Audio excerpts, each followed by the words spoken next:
Testing. Testing.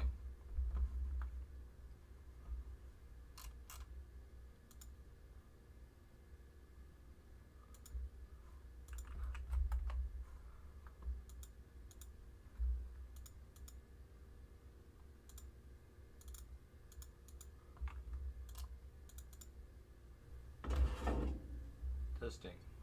Testing.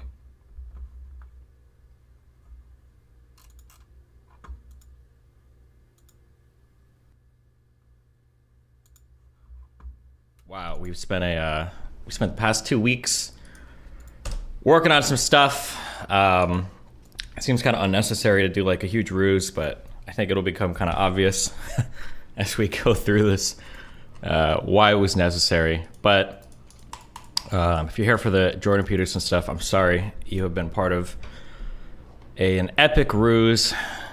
Yeah, I'm going to read this down.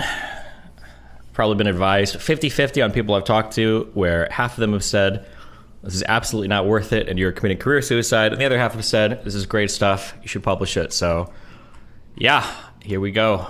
I went with the title, Keffals, a case study on internet terrorism and mass media manipulation. The sourcing for this was Pretty AIDS. There's a lot of clips. There's a lot of links. I don't know which ones I'm going to be clicking and which ones I won't be. I guess I'll kind of play it by ear as I go along because Jesus Christ.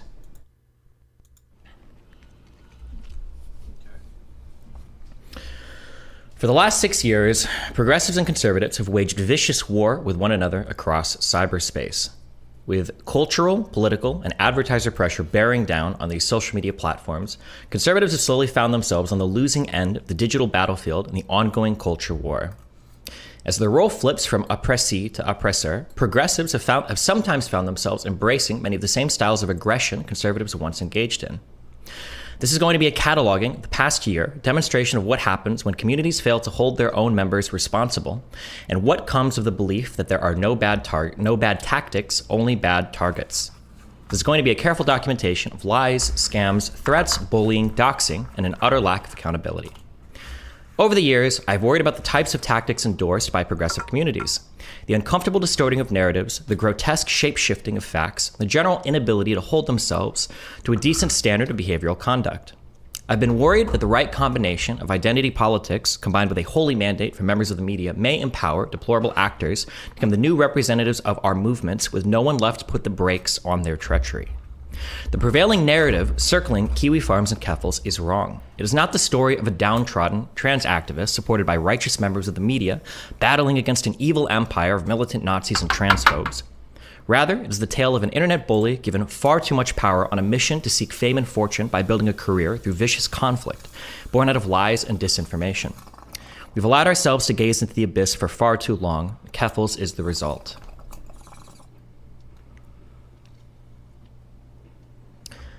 In this exposition, I'm looking to upend the prevailing media narrative through establishing a clear record of truth with regard to these key points. Keffals' initial rise to fame was through internet bullying and lies, not through righteous activism. There is not enough evidence to support the claim that Kiwi Farms has bullied anyone to suicide. Kiwi Farms was likely not even the main culprit behind most of Keffals' harassment. Keffals grossly misrepresented the events justifying her GoFundMe. And the do-it-yourself HRT directory, which had Keffals' full social and monetary support, engages in grossly irresponsible behavior with minors. The ascension of Clara Sorrenti. Clara Sorrenti, better known online as Keffals, is a Twitch TV streamer and avid Twitter user. She's known a bit for her trans activism and a lot for her aggressive brigading against social and political targets on Twitter. After a short stint in real-life politics, Sorrenti began her online career in March of 2020 on Twitch TV to just a handful of viewers, streaming games such as Raft, Valheim, and Fallout New Vegas. A wave of anti-trans legislation sweeping through the United States inspired her to switch her streaming content over to focus on politics, with her eventually raising over $200,000 for the campaign for Southern Equality to protect trans youth. She now regularly streams to over 1,000 concurrent viewers. Wow. Sorrenti made a name for herself on social media by directing her Twitch TV chat to brigade targets, sometimes even on her alternate accounts to get past blocks, by ratioing them on Twitter. I don't know if I need to click like every link to prove this. I'll publish this afterwards, so you guys can always dig through later if you want. Ratioing is when a Twitter user interacts with another user's tweets, either through a direct comment or a quote tweet, surpasses the original tweet in likes and engagement. Sorrenti's Twitter behavior typically involves her streaming her interactions with conservative or anti-trans individuals on Twitter, encouraging her audience to engage in bullying or harassment against whoever she set her sights on, sometimes even asking other larger creators for assistance. On March 22nd, she'd set her sights on Ian Miles Chong, an active anti-SJW famous from before the days of Gamergate. For hours, Sorrenti would go back and forth with Ian on Twitter while coordinating the brigading of her Twitch stream. At approximately 8:50 p.m. UTC, her Twitch stream would get hate-raided or brigaded by a group of malicious chatters after she spent most of her stream fighting with transphobes on Twitter. A moderator of Keffals, Sulio, a Twitch user who has urged other streamers to cut ties with me in the past, would eventually blame my community for this. How ironic. This is something the amount of stupid shit I never wanted to know in terms of stuff I've been reading about every night over the last few weeks. The funny thing is that the source of all of this conflict, the source of everything starting between me and Keffals, started because Sulio was the one in chat who was the one who actually identified. You figured out why we were hate rated earlier? What happened? It was Sulio was the first one that pointed it out. What the fuck are the chances? That random person's just like, it's Destiny's fault. And then, started from there. Their evidence? Seeing me quote tweet a friend of Sorrenti's on Twitter at 10:56 p.m. UTC over 2 hours after the raid. Give context for those who don't know him. It's a whole video.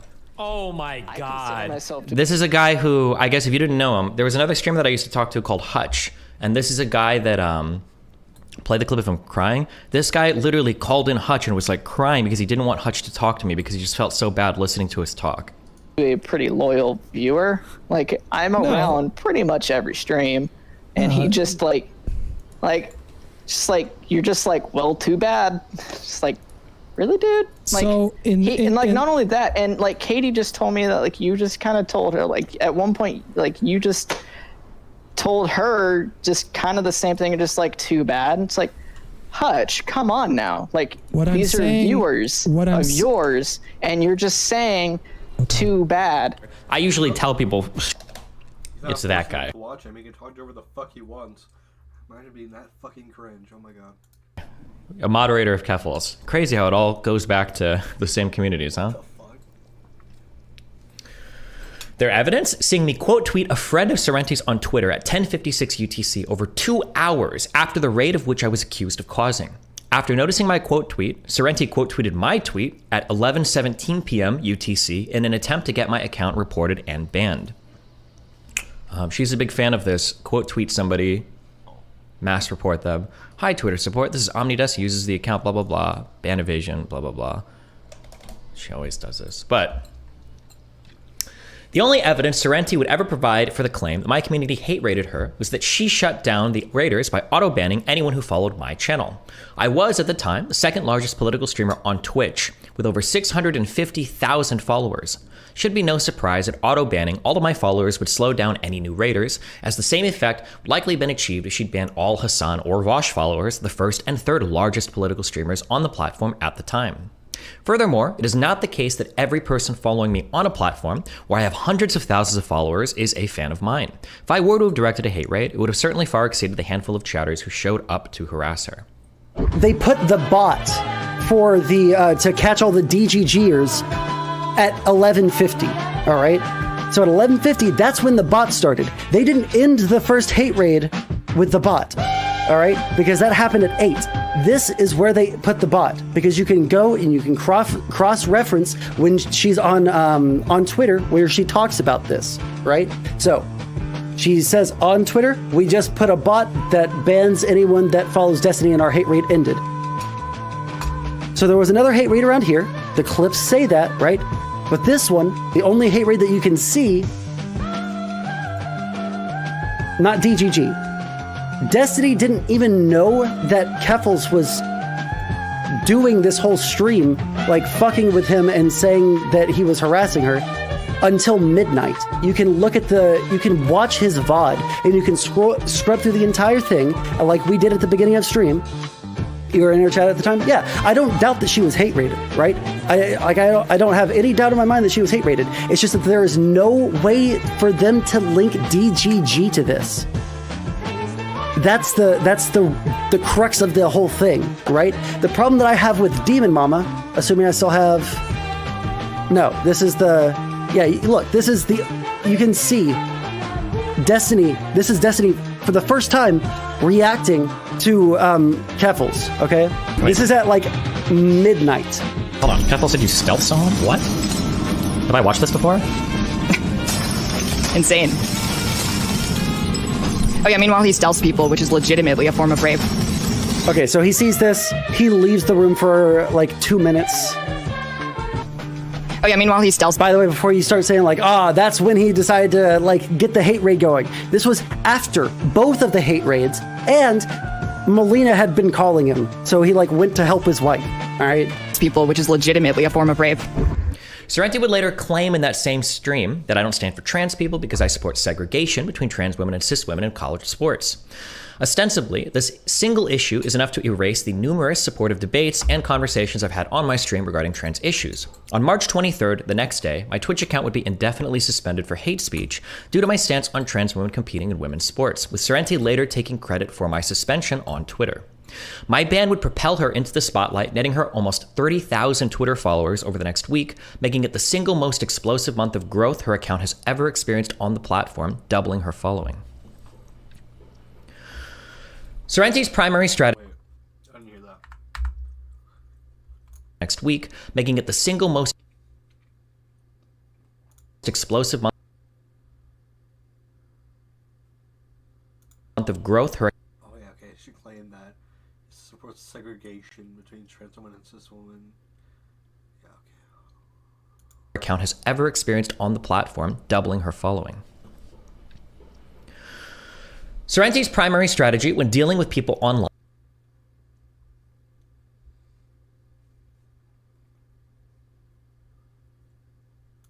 is to attack. Her goal is to discredit them as much as possible, using half-truths or lies in order to mischaracterize their views into something unacceptable or associate them with unscrupulous actors.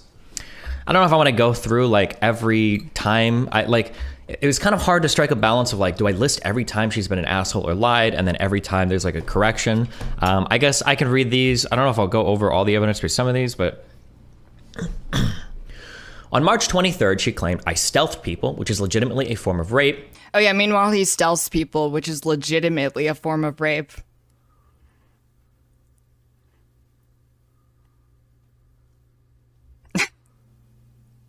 Insane shit. I've never stealthed or raped anyone. This is obviously baseless and malicious. This is an obviously baseless and malicious accusation stated with no evidence. She softly walks us back later, only after somebody in chat points it out. On March 24th, she claimed, if a trans woman does not disclose she's trans before having sex with someone, they are a rapist. I have never stated that a trans person failing to disclose her trans identity before having sex with someone makes them a rapist. He said that if a trans woman does not disclose she's trans before having sex with someone, they are a rapist. I have done this. According to him, I'm a rapist. But he'll never take that back, nor will his like weird fans expect him to take that back.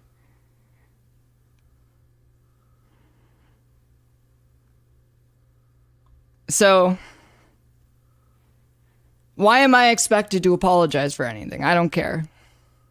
This claim is in reference to tweets I made saying you should not surprise someone with a set of genitals they are not expecting. During that discourse, I explicitly made a carve out for people who were post-op, so her framing of my take was a complete and total lie. March 24th, she claimed that I was literally defending a neo-Nazi who called her a man. I have never retweeted, liked, nor endorsed any transphobic attacks against her, or against anybody. All forms of transphobia are banned from my chat room and my Discord. I disavowed her original tweet, Lauren's original tweet, and my subreddit was critical of her as well. Pretty sure my whole subreddit was shitting on Lauren for this. Pretty sure I mentioned multiple times in the same stream. Show evidence, it will blow their mind. Do I really want to go through every single link? If I do that, it's going to take there's a lot of links in this document. I don't know if I want to go through every single Literally defending a neo-Nazi right now who called me a man and calling me mentally ill at the same time. I think I've got 3 different YouTube.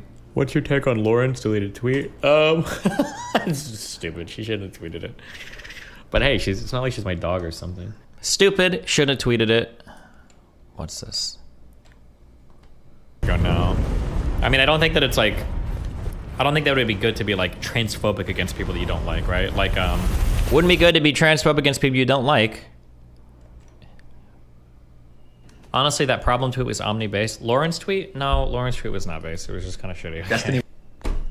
Lauren's tweet was not based. It was kind of shitty. And this is my subreddit. Keffals is insufferable and behaves in every way that screams insecure and childish, but they are just that, a kid with bad tapes. Lauren being openly transphobic like this shows that she has some deeply held beliefs. This is the most upvoted comment on here, 647.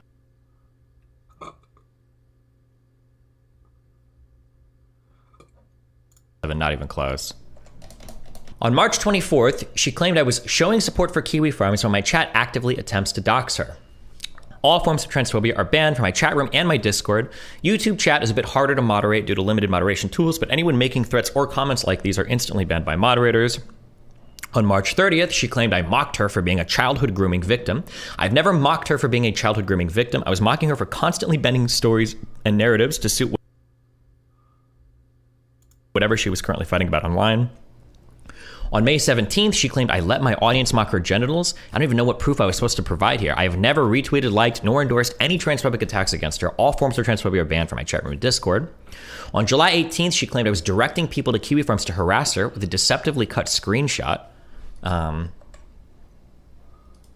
It's so funny how she reads these. Like, you can tell she does like no, I don't even know if she like goes over any of this stuff. I think she just has other people gather links for her and she throws them in a doc and hopes that they're good. If you've ever gone through any of these docs she's posted me, they're horrible. So here is Destiny posting my Kiwi Farms thread that includes my dead name.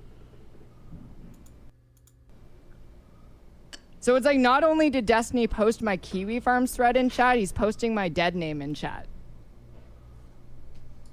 The reason why he posted that is because the person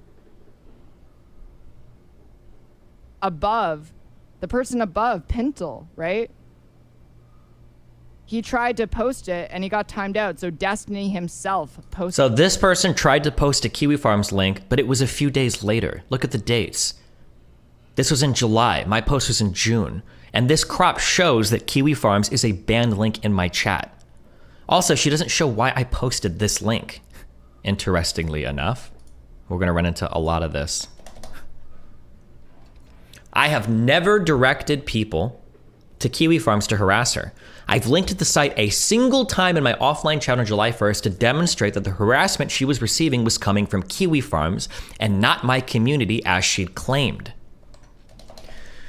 These were the messages that I posted in chat. She has zero evidence and she has over 400 pages of thread on her on Kiwi Farms. This is the link. It is 1,000,000% obvious the harassment is coming from there. If she wants to blame my community, go for it, but she's actually fucking schizophrenic if she even thinks 1% is coming from us, aside from maybe reporting shit. And then these are 2 times where I think she's claimed like the majority of the harassment is coming from Destiny's community. Oh yeah, no, the chat's a nightmare because Destiny decided to fucking brigade me on the day that I got banned from Twitter. So this is just a thing that we have to deal with today. But it's fine.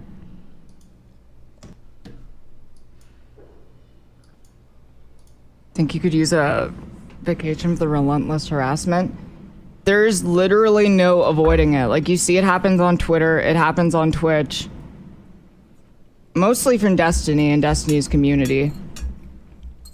But other places as well, conservatives, Nazis, fascists. I don't know, they all sort of like amalgamate together. Genderqueers are basically in the same orbit.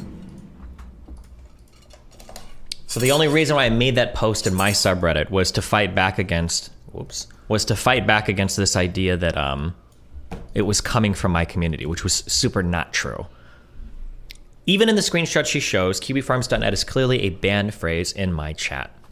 On August 21st, she claimed I actively lurk on her Kiwi Farms thread and blames me for getting doxxed and swatted. Destiny actively lurks on my Kiwi Farms thread. Like, okay, hold on a second. I said I wouldn't bring it up, but like, I need to show you all something. Just like, here's the reason why I don't really engage with him.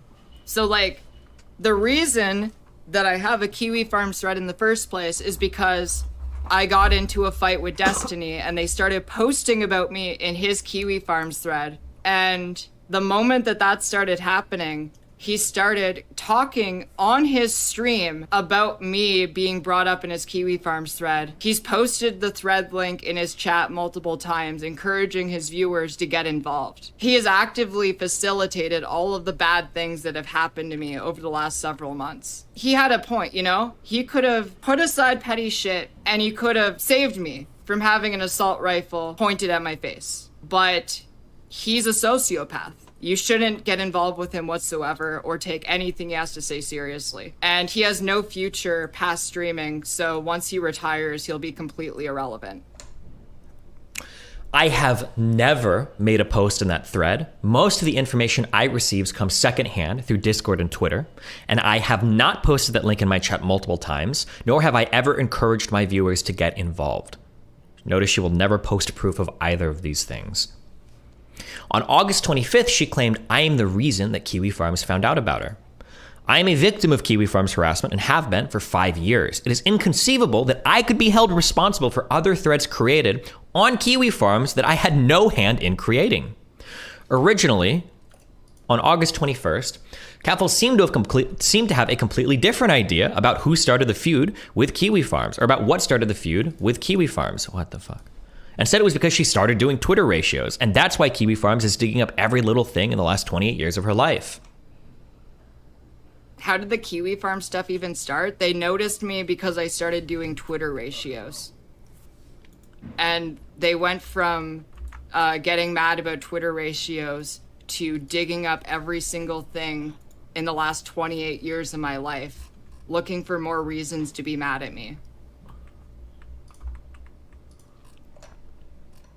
Is this the same How did clip? the Kiwi... I think it's the same one. On September 12th, she claimed that I am best friends with white nationalist extremists using a photoshopped picture of me and Nick Fuentes as evidence. I have never been best friends with white nationalist extremists. This picture is, ironically, an edit done by a Groiper, a Nick Fuentes fan. The picture that she ended up tweeting out for me being best friends with white nationalist extremists, this one is photoshopped. It was photoshopped on a Groiper channel. It's photoshopped to make it look like my face is warmer and I'm laughing at him. You can see Mel's hand still in the background here where it's photoshopped.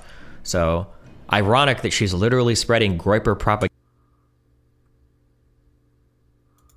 in an attempt to slander me. I have aggressively debated Fuentes on almost every interaction we have had. Here are 16 debates. I think they might all be recent, or some might be within the past year or two, but like, yeah, I mean, we've debated a ton. On September 12th, she also claimed that I threatened to rape women and post burning crucifixes in the replies of black people, in reference to tweets I'd made in 2016. Here is Omni Destiny admitting who he is on his ban evasion account, the Omni Liberal. I hope Twitter Support finally enforces policies. He's threatened to rape women and posted burning crucifixes in the replies of black people. He is a dangerous person. I have never threatened to rape anyone. I made an incredibly inappropriate tweet, which is obviously inappropriate. This old Twitter account was wild. Kill yourself, you fucking cunt. You get raped with a fucking shovel until you bleed out of your fucking vag and die. Jesus. I made an incredibly inappropriate tweet towards someone 7 years ago during a heated exchange, but it was not a rape threat. I've since apologized for it and recognized it was not an appropriate tweet to make. The burning crucifix image, this tweet, was posted once, and it was during a period where I was fighting with black nationalists who were trivializing historical and contemporary racism on Twitter. While it is unnecessarily edgy and obviously an inappropriate tweet, it was not done with racist intent, which is clear, as I was in the comments arguing about the disadvantages black Americans face in the United States. I think there was a huge time period here where, for whatever reason, I was fighting with black nationalists, and some of them were tweeting out that, like, oh, well, being black is always awesome or whatever. And I don't remember even, it's been a long time. This is like a 5 or 6 year old argument. But I mean, it's pretty obvious what I'm talking about. You can say that the tweet is edgy, but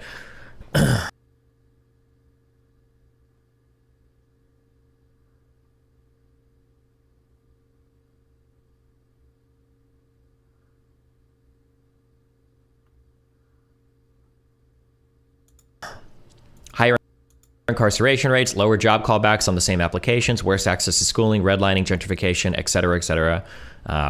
This is, probably an unnecessarily, needlessly edgy way to do it, but I'm not just like spamming burning crucifixes to people in their fucking Twitter. Sorrenti has made every effort to inhibit me from covering anything related to her. She continuously attempts to discredit me by making false claims about my reporting or repeatedly claiming that I'm associated with Kiwi Farms or its owner, Joshua Moon. On July 18th, she claimed that Noel has my back while reading what is obviously a troll post on my Kiwi Farms account. She tweeted a similar claim on July 19th. But, I'm not really that surprised. Considering that Destiny himself is a Kiwi Farms user. Here's Destiny's verified Kiwi Farms account. 78 messages, joined May 2nd, 2018.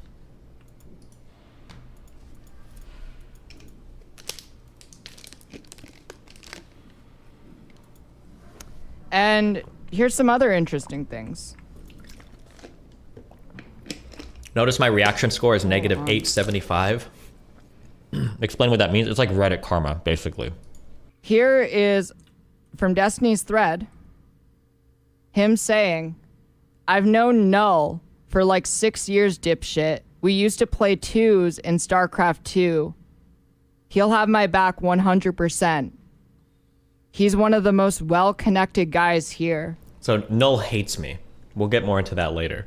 And obviously, so not only I'm trolling Null and the people in this thread. Obviously, I don't fucking mean this.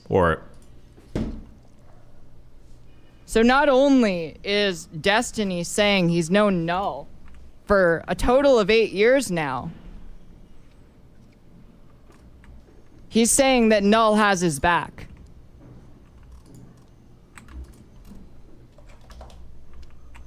$10 years?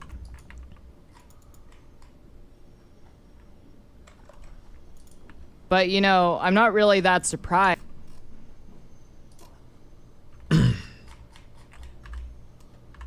Here's Destiny on his verified Kiwi Farms account saying he's known the person who runs the site for 10 years and played StarCraft 2 with him. Here's another user getting mad at him for stealing content from my thread from Twitter, and linking my Kiwi Farms thread with dead name on stream. Oh, she keeps posting the same dumb evidence over and over and over again. Joshua Knoll has stated he's made a lot of statements about me. And this is while he's out, I guess, fucking around with trannies and shit. And it's just like, he's super gross. Oh, I'll give a trigger warning, I guess, even though I don't really necessarily believe in them. But there is a lot of transphobia probably throughout this doc when it comes to other people's statements, because a lot of the people on Kiwi Farms are pretty fucking transphobic. Go figure. But anyway, yeah. Just as a heads up, you're going to hear a lot of that probably throughout this. And this is while he's out, I guess, fucking around with trannies and shit. And it's just like, he's super gross. And sometimes he says things which are funny or agreeable. And it's like, I wish I could like you, bro, but you're creepy and gross and weird. And your brain's all fucked up and your shit's all retarded and you talk like a faggot. So we can't be friends. And I kind of think the world would be better off with you dead. I think that about a lot of people, but... He stated the world would be better off with me dead. Man. But Mr. Girl, Max Carson, did a movie review about how the show was about challenging sexuality and how he was sexually attracted to all the 12-year-old girls in it. But that's the point of the movie, is to challenge your perceptions. And this caused a lot of outrage because it was a gross, indecent statement, obviously. And then it caused him to have like this spiral where he was making videos like rapping about how he wants to fuck kids and shit. And he's like, haha, it's all satire. I'm just like a crazy dude. And I say wild things like Eminem did. And then he ends up on Destiny streams, and Destiny's like grooming this guy to be his fucking protege, which is why I will not talk to Destiny, because he's fucking gross. He said he will not talk to me. Andy said, I hope Destiny gets set on fire. Andy showed up in my Kiwi Farms thread to call me a cuck. On August 18th, Sorrenti would later admit that she blatantly lied about this claim on Twitter. Also note that while I've posted on Kiwi Farms, my reaction score is negative 875, which should give you a pretty good idea of what Kiwi Farms generally thinks about me. Negative 877.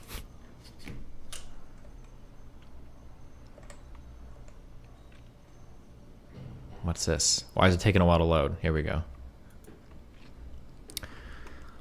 Hey, I do need to point out something. you got wrong in this stream. Destiny's offhand comment that he was friends with Null back in his StarCraft days was a joke. Null's online history is extremely well documented, and if that were true, it would have come up at some point. I know. I wanted him to respond to the accusation. It was bait.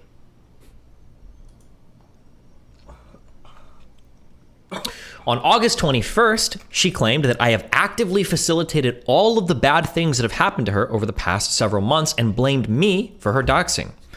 There is no proof or evidence of any of this. I cannot possibly be blamed for Kiwi Farms creating a thread on her when I had no involvement in it. Again, the only time I posted her thread in my chat was to counter the allegations that most of the harassment she received came from my community by proving the existence of a Kiwi Farms thread on her. On August 27th, she claimed that I was considering bankrolling Kiwi Farms and that I have been known to mock trans people who have attempted suicide and called for another mass reporting to get my Twitter account banned. We can use this moment to send a message about the consequence of financially supporting Joshua Moon in his efforts to keep Kiwi Farms online. People should feel scared to stick their neck out for murderers like Joshua Moon. If this site stays online, another trans person will be murdered by Joshua Moon and the users of his forum. If we can get Destiny's account clapped, there will be a chilling effect on people who are willing to show public support for Josh and his legion of sociopaths. Man, she really likes to spam report my shit. Oh, God. Why is the archive site? It's being slow. I think this is a better link, but earlier that day, I had cautiously expressed an interest in potentially donating to Kiwi Farms. I think this is me talking about it a little quicker. The forum is down, Kiwi Farms, because upstream ISPs have black hole routes to our network. When a computer tries to connect to our servers, the global network has no way to reach them. This is a deliberate action from our host. They're not answering my emails, and I do not know why this has been done. However, prior to going down, you're being targeted by a DDoS attack and other forms of attempted network intrusion. It is likely that these efforts disrupted the entire ISP and forced on the black hole network. What's up, Destiny? You gonna watch the roast video tape posted today on Hassan KSI and Ethan on Rumble? Maybe. In an ideal situation, they'll restore access eventually on their own. I'm working on securing the network from DDoS attacks in the meantime. Other service providers are working on a solution which may restore access in the next few days. Regardless of what happens, I will decentralize our setup across multiple data centers. In the near future, there will be no single point of failure. Since I acquired my own network, I've been stubborn and complacent in thinking that such a solution would be permanent. I've been aware of the single point of failure, but decided to ignore it, mostly because decentralization would be expensive. How much do you think the monthly cost for Kiwi Farms are? I thought about actually doing I thought about donating, but there's like so much to consider for that. Obviously, I have a thread on Kiwi Farms, and I've been the target of a lot of harassment from the site, which is annoying. But the idea that a site could exist that somebody doesn't like and they find a way to basically shut it down is really frightening to me. That's pretty spooky. Probably 1 to 10K depending on how it's implemented. I feel like there's no way this server costs for the site are 10K a month. I feel like it's got to be in the mid 4-figure range. But obviously there's a lot of weird optics in terms of like, I don't think Cloudflare dropped Kiwi Farms. No, it doesn't sound like, I don't think Cloudflare would drop Kiwi Farms. Kiwi Farms have some unhinged general stalkers involved in their community. The amount of information these guys got on individuals would be too much to argue for. Well, the thing is technically doxing isn't illegal. Now, immoral, probably. But yeah, I don't know. I'm not sure. Keffals already tried to link you to helping Kiwi Farms, and that fell flat. If you actually done to them, that's a different story. Sure, but like, what if somehow in the future we get wrapped up in something and then they come after like my site next, right? I imagine there's actually, I don't know who has more supporters, Kiwi Farms or me. I don't know how big, I guess, in totality all the people. This is like the full context of that. I'm not gonna watch through every single thing, but like obviously you can see that like are the idea of like I don't like this website, so because I think. I wasn't just like, oh, I want to bankroll Kiwi Farms because I hate trans people. Oh, this was her tweet about this, I think. A YouTuber called Destiny is considering bankrolling Kiwi Farms. Destiny's been off Twitch earlier this year for discrimination against transgender people and has been known to mock trans people who have attempted suicide. He streams with white nationalist leader Nick Fuentes. On March 26th, the day after my thread started, Destiny mentions that Kiwi Farms hates trans people and laughed that I would see real transphobia as a result of my thread. I have been doxxed, swatted, had my accounts hacked, and my family has been threatened. Just a bunch of like random shit. The only trans person whose suicide attempt I've ever questioned is Doe, someone who claimed they'd taken a non-lethal dose of Benadryl in a published Google Doc before jumping back into Twitter politics a week later. This questioning had absolutely nothing to do with them being trans. I have never made transphobic attacks against Doe, unless you count me not willing to use its pronouns as being transphobic, which in that case maybe I am transphobic. Okay. On September 12th. Keffals pressured Brianna Wu out of having a conversation with me, saying that she didn't want me to make money off a monetized video debating Brianna. Oh shit, I should have linked the tweet here, but I offered to donate $1,000 to a trans charity if Brianna discussed Sorrenti's claims with me. She still refused. This was her jumping to her computer to tweet at Brianna because Brianna was considering having a convo with me. Brianna, don't debate him. He's a loser who has no outside influence outside of a legion of 14-year-old boys. He doesn't matter and no one cares about him. I don't want him to make money off a monetized video debating you. On September 14th, she claimed that my subreddit is the new Kiwi Farms, and Kiwi Farms when Kiwi Farms is offline. The new Kiwi Farms is so cringe. I was looking for this thread that got posted on r/Destiny. It was like a Keffals groomer mega thread. Because r/Destiny is basically Kiwi Farms when Kiwi Farms is offline. Which makes sense considering Destiny is a Kiwi Farms user. I have one of the largest creator subreddits on Reddit. If the level of harassment from my subreddit was even a fraction of what comes from Kiwi Farms, my subreddit would surely be banned. All of the behavior that Sorrenti calls out that Kiwi Farms is notorious for, threats, extreme harassment, and doxing, are explicitly banned in all of my communities. On September 14th, she claimed that I was a Kiwi Farms user and she thinks some kind of Nazi, really seems like it. She's also said that I'm very upset that my site is gone. I'm just playing these because I'm showing you how desperate she is to like link me to Kiwi Farms. Who is Destiny? I looked for him on Twitch and can't find him. Is he some kind of streamer? I don't know much about him. I know he's a Kiwi Farms user and he seems to be really close to Nick Fuentes and Lauren Southern. I think he's some kind of Nazi. Really seems like it. I would stay away from him.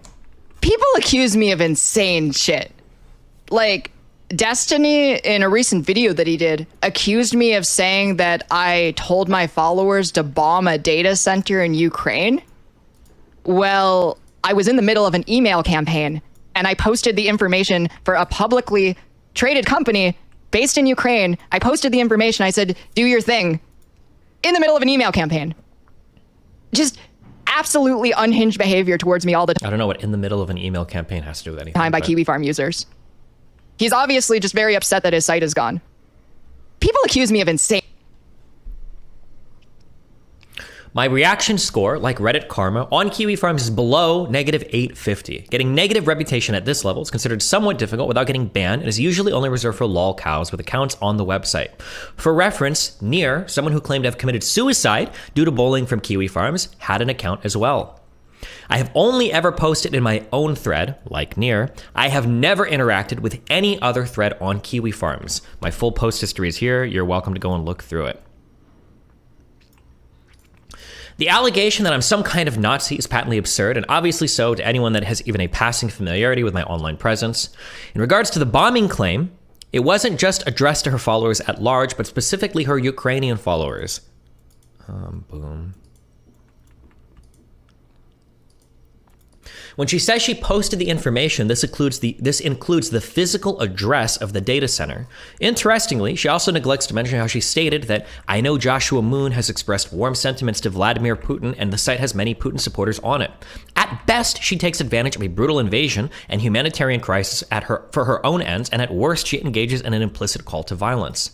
So, if I have any Ukrainian followers, here's the phone number and address for where Kiwi Farms is currently hosted. Do your thing. The site is down, but I know Joshua Moon has expressed warm sentiments to Vladimir Putin, and the site has many Putin supporters on it.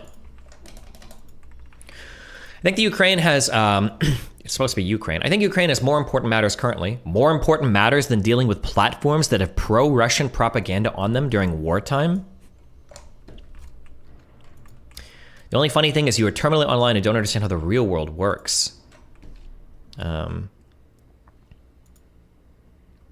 Watching one of the old voices from Gamergate fly into a soy rage about me because he doesn't understand that countries do not like it when war propaganda that benefits who they are at war with is broadcasted during wartime is so funny. I'd say a little bit kind of strange here. If we're going to hold people accountable for implicit threats to violence, I think posting the address is probably unnecessary, but okay. She claimed on September 15th that I had previously shared her docs and was threatening to do the same to her family. I have never posted direct links to her docs, nor have I ever threatened to post doxes of her family. We'll see if this loads. As you can see, Sorrenti has a tendency to fabricate facts and events. However, her lies run far deeper than the baseless claims she makes about me. The prevailing narrative of Sorrenti is that of a fearless warrior, fighting for trans rights on the internet while armies of transphobic and hateful trolls try to tear her down. This narrative has been propagated by her, the Twitter activist community, and partisan journalists like Taylor Lorenz of the Washington Post, Amar Khan of Global News, and Alejandra Caraballo, I don't know how to pronounce her name, of Slate and Wired, who uncritically amplified her lies. I'm here to present a truer, darker version of Sorrenti than what the media has fabricated. Before we dive much deeper into her, though, we need to take a close look at the malicious and false campaign that she ran to take down Kiwi Farms. After previously sharing my docs with hundreds of thousands of people, hundreds of thousands now, Destiny's now threatening to do the same with my family. He doubled down and also confirmed who he was, and despite this, at Twitter support still refuses to act on the fact that he's ban evading and using his account to harass people. Kiwi Farms. Kiwi Farms is an internet forum started in 2013 by a slightly deranged individual known as Noel or Joshua Moon. It was spun out of a series of 4chan threads dedicated to mocking the Sonny Chu comics of a special individual known online as Chris Chan. These days, however, Kiwi Farm serves as a central hub for users to collect information about eccentric online individuals known colloquially on the forum as lolcows. They tend to target transgender individuals as well as people who seem to be suffering from some form of mental illness. The targets of these threads range from far left to far right and everything in between, with no individual being off limits to the forum.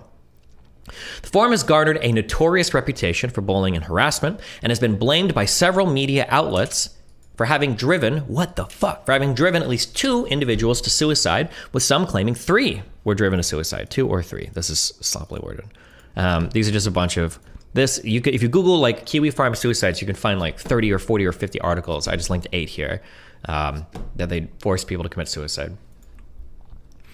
It's quite common for threads to be spun out of pre-existing threads on Kiwi Farms, as many lolcows will come into contact with or create other individuals that will inspire new threads. Kiwi Farms began a thread about me on May 17th, 2017. It's decently active and currently spans over 360 pages. Topics ranged from users attempting to dox my wife, dox my child's mom, accusations of pedophilia, and baseless accusations of a whole host of improper behavior, among other fun and exciting topics. Other online figures would have threads created about them after interacting with me, including Vosh, Central Committee, Anne Avoir, and finally, Keffals. This is the foundation of the baseless claim that Sorrenti made when she said Destiny is the reason Kiwi Farms found out about me, although she later contradicted that with her other things saying they found out about her because of her ratio queening. Sorrenti's claims about Kiwi Farms being a hateful transphobic community are not without merit. It is undeniable that much harassment has stemmed from the forum, and much of it is undeniably transphobic in nature, with every person on the thread constantly engaging in transphobic attacks against her. While Sorrenti is right to have her personal qualms with Kiwi Farms, many of the largest accusations that she's levied against the forum are unsubstantiated at best or outright lies at worst. One of the largest reasons she's been able to garner so much support for hashtag Drop Kiwi Farms is because Kiwi Farms is often blamed for driving as many as 3 different individuals to suicide. This claim has been uncritically echoed by the Washington Post, Gizmodo, Insider, Daily Dot, NPR, Forward Vice, and NBC News, among many, many other sites. Before we go too much farther, let's give some thoughtful analysis to the suicides Sorrenti et al. Attributes to Kiwi Farms. It is important to note that none of the additional information I'm about to provide is an attempt at character assassination. It's done solely for the purpose to further understand the deeply unfortunate and complex circumstances that may eventually lead to suicide. This is done in order to shed light on the reality behind the claims made by Sorrenti et al. If you or anyone you know struggles with self-harm or suicidal ideation, please make use of resources available to help. This archive site's being real slow today, guys. Oh, this was that one cringe tweet that she made. We did it, Near. I hope your soul can rest. I think she got like 30,000 likes on this, didn't she? This was archived pretty early, but... I am now live and addressing how Destiny lied about me and weaponized a hate forum that is implicated in multiple suicides against me in an attempt to ruin my life.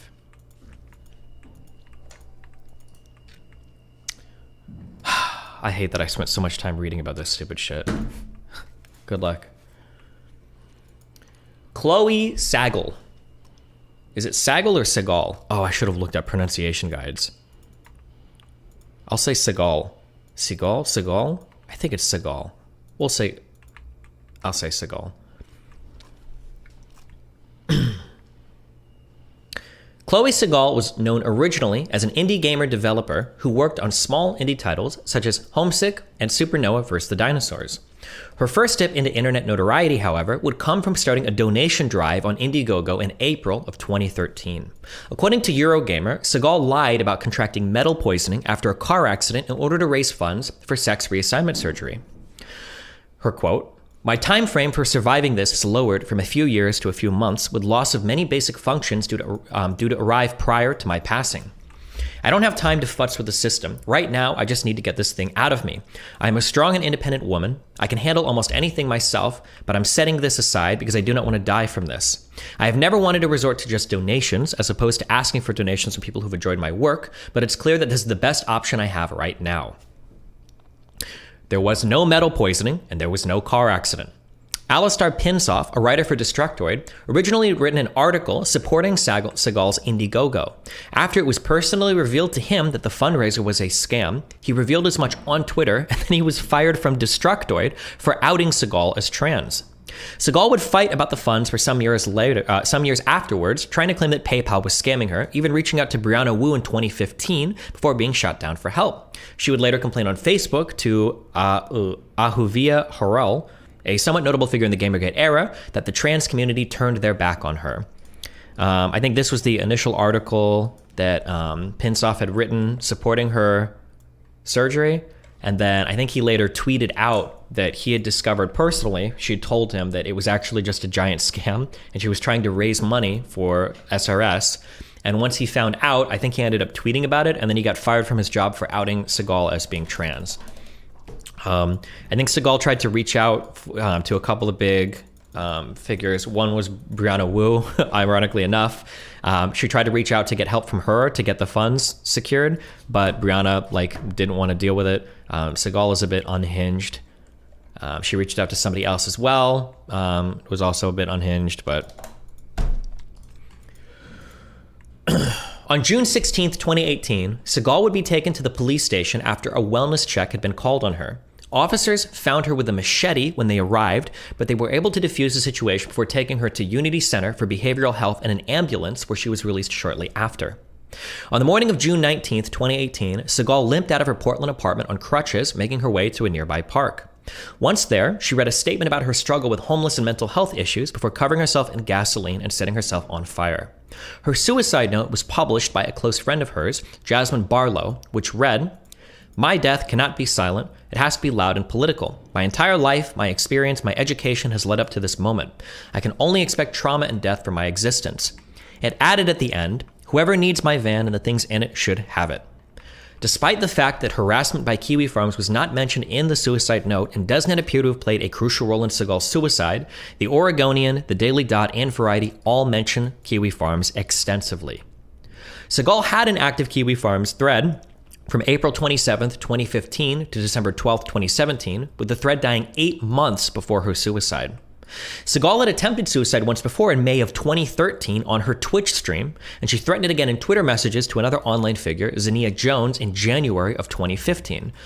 This was a post that she'd made on these forums talking about how she was going to go live on Twitch and I think eat a bunch of pills to commit suicide. Where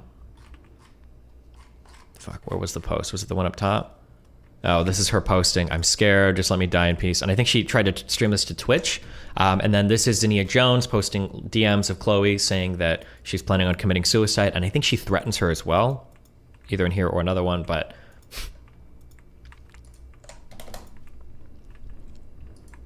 both of these attempts occurred before any Kiwi Farms thread was ever made about her.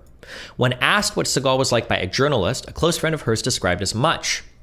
For most of her life, she dealt with abuse and depression, sensory hell, and executive dysfunction from autism, chronic pain and seizures that I'm not sure ever even got fully diagnosed. In the hardest times, she needed full-time care and support, and I didn't have the resources to provide that. The state didn't seem to either. She'd spent time in inpatient psych care, and they treated her like trash. They had OHP and SNAP, but the system really isn't accessible, so she couldn't get the diagnosis she needed for treatment. Regarding suicide, it was constantly on her mind. She even attempted once live on streaming video, which is a reference to the Twitch thing above. She attempted while living with me. It was a constant shadow over her art. One must conclude that Seagal's suicide was likely the culmination of abuse, mental illness, and homelessness suffered throughout her life.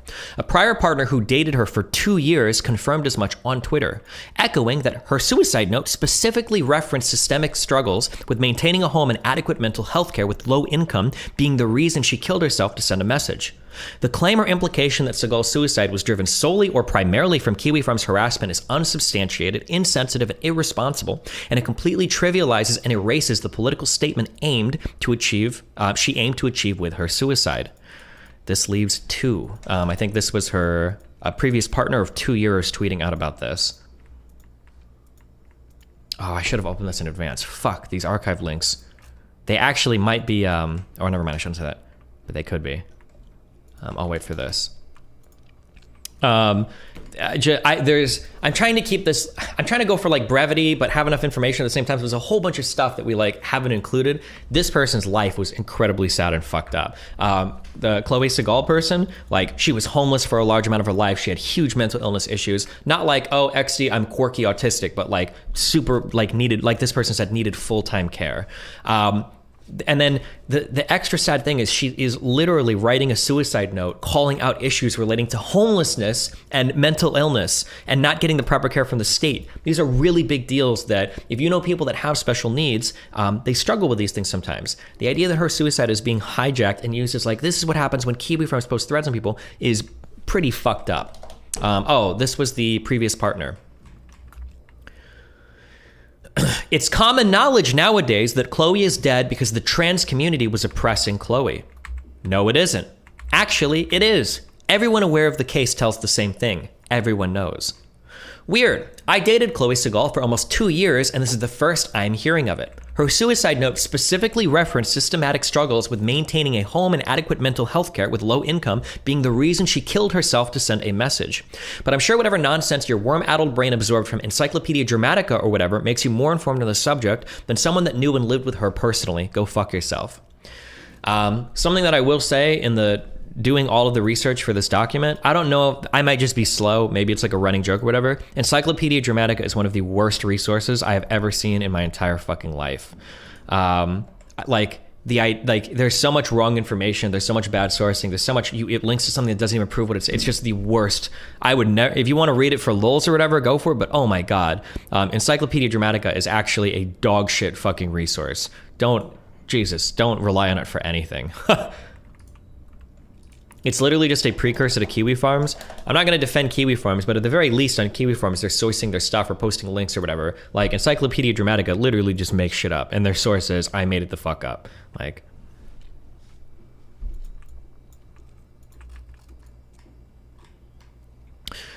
that leaves 2. Julie Terryberry. Julie Terryberry was a young, 19-year-old woman who documented many of her thoughts and much of her life on a publicly viewable OkCupid profile. Terryberry claimed to be dealing with depression, ADHD, autism, Asperger's, anxiety, and suicidality. She lived in a furnace room in her house, complained about ants, and posted pictures that resembled those of a hoarder. I know way more about this person's life and fet life than I ever wanted to, but you can see her posts on Facebook where she talks about how fucked her entire living situation is. I'm in a furnace room. Apparently I can't spell that. Also, the room smells fine. It's not a trash pile, just small, which is everyone. Fuck, she typos so much. I can't read her shit. It's going to drive me fucking crazy. It's official. I have ants in the room. Grandma says we have to move the box of food out of the room and spray everything, so of course annoying moving shit around. This is like a picture of like the room that she lives in. Is there a point to this picture, or is it just a messy room? Is there a point to this comment, or is it just being a bitch? By 18, she'd already had 7 cavities from drinking too much orange juice and neglecting her dental health. So I'm back from the dentist, surprise, surprise, I have 7 cavities. Recommended that I stop drinking so much juice because that's part of the problem. They want me in for follow-up, which I should have had last time, but as I have said, since Christmas I was worrying about having the money. But yeah, this person's life is fucked. She'd written about her brother attempting to sexually assault her when she was 11 years old. She mentioned catching that same brother watching bestiality rape porn on the computer. She detailed her uncle shooting up heroin and trying to show her his penis, and that she'd made out with her stepsister when she was very young. It doesn't help that when I was young, one of my earliest memories is catching my brother on the computer watching porn, a woman being mounted by a dog and trying to get away, and a ring of girls all shoving things in their asses, and the girls raping one another's asses with shampoo and licking it afterwards. I was too young to know what to say, but I remember it, and I remember trying to find one of the videos later on in life. This memory is unclear, but our uncle was babysitting us and came up to my room to shoot heroin in his leg and showed me his penis. I ran away and fell down the stairs, and mommy came home, but I don't remember anything else. A couple years later, I go to live with my father and stepmom, who has 2 daughters who visit. I once made out with my stepsister Victoria, again very young, and he wrote it in my diary, but we're caught and it never happened again.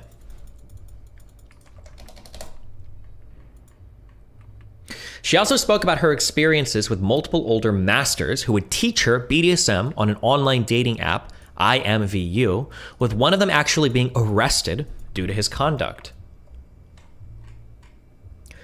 Then I found the site IMVU. I threw my love of dress-up games, and that's when I met DOMs and learned of what I am or could be. I was taught by several men. My first master was perfect, but eventually we stopped speaking. Then I found others, but I couldn't be with everyone forever, and I was getting slutty and more cocky and slowly becoming myself. Keep in mind, she's writing this, I believe she's 18 years old for this. I had an online boyfriend named Nick. He looked shiny on camera and he loved my ass. Then there was this other Nick. He was 23 and could suck his own cock. I wanted to meet him. I didn't care about the risk. I had no feeling in me. I would have loved if he raped and killed me. I just didn't care, but I wasn't good at being silent, and he was caught and sent to jail. And as empty as I was, I got emptier. As I got older, I still acted slutty online. I needed to and got into bondage and had a master I saw on IMVU. He was my everything. Then my internet was restricted and my memory grows fuzzy, lost contact with the BF, broke up, so had a girlfriend and lost her, blah, blah, blah. Someone said, Mama Max, but damn Goff Sis made a video about IMVU because it's fucking swarming with pedophiles. Yeah, maybe. Terry Berry would eventually begin dating Mike. So I want to be fully transparent here. I've gone painstakingly through all of the pronouns in all of this document to make sure, like near, for instance, goes by they, them. However, the Mike person, I think identified as a woman at some part, but stopped. I'm not fully sure. There's an apology letter written to him as addressing him as goddess. I truly don't know. I couldn't figure out this one, and I'd already dived enough into this girl's like fucked up stories. I didn't want to go any further. If I am mispronouncing Mike, forgive me. I'm sorry, but Jesus Christ. Eventually, we'll get to the apology thing. Eventually began dating Mike, officially announcing themselves as a couple when she, Terry Berry, was 18 and he was 29. They would go on to post many pictures of her bloody, bitten, clawed, and bruised on her Facebook. There's going to be some stuff that I don't link in this document. If you want to go search for it, you can, but I feel like I don't need to post like bloodied pictures of an 18-year-old. If you don't believe me, then you can go search for it yourself, but I don't think I need to show that here. There are rumors on Kiwi Farms when I was doing research that she started talking to him and they really started dating when she was 17, but I wasn't able to confirm that. Something that I'll bring up at the end of this document is there's a whole bunch of stuff floating out there that I wasn't able to confirm, but unfortunately my ability to research and my team's ability to research, I should say, because there's a lot of people helping me, was pretty inhibited because I'm not able to publicly reach out to people because Keffals is like trying to sabotage me at every fucking step of the way. But you will see... You have no idea. You'll see when we get to these parts. Holy shit. Kiwi Farms discovered Terry Berry and created a thread on February 6th, 2016. Terry Berry discovered her thread a few weeks later after it was created and continuously taunt farmers on her Facebook. She posted on her FetLife that she'd laughed at it and she told them to do a better job at getting the story straight. Anyone want to read? Anyone want to read me get free roasted by bad... They think Mike isn't really trans. Again, that's discrimination. I'm calling him a pedophile. Like, guys, do some damn proper research. I met him at age 18 and make all of my own choices. And then... Well, I mean, yeah, if you don't want people you're making fun of to see what you're saying, it's best to remove the thread. But thanks for putting it back up. Now I can watch myself get stalked and laugh at the free roasting more. Just, guys, again, if you see this, please leave family out of it. They honestly have nothing to do with it. You're taking your adolescent bullying out on me, not them. These are just more screenshots of stuff related to this is her responding on Facebook about it. Her and Mike's relationship became more tumultuous as time went on, with her wishing they lived together and simultaneously having outbursts regarding their fights. Julie and Mike go back and forth a lot with fighting in their relationship. He would cheat on her many times, which apparently he did openly, but when she cheated on him, she was forced to write an essay in order for them to stay together. Supposedly, Mike made her write and post publicly an essay for why he should stay with her when she cheated on him. Keep in mind that 1, this guy is like 11 years older than her, and 2, he's already cheated on her a ton. But this was the essay on why I love my goddess and so. So goddess is in reference to Mike. My goddess instructed I write an essay about why I love her, why I thought it was okay to sleep with someone else, and why I deserve another chance, / how I'll make up for it. Just, Jesus.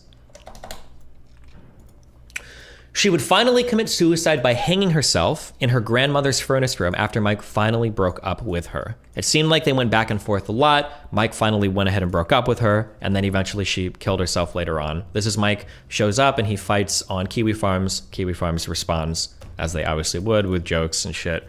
But, yeah.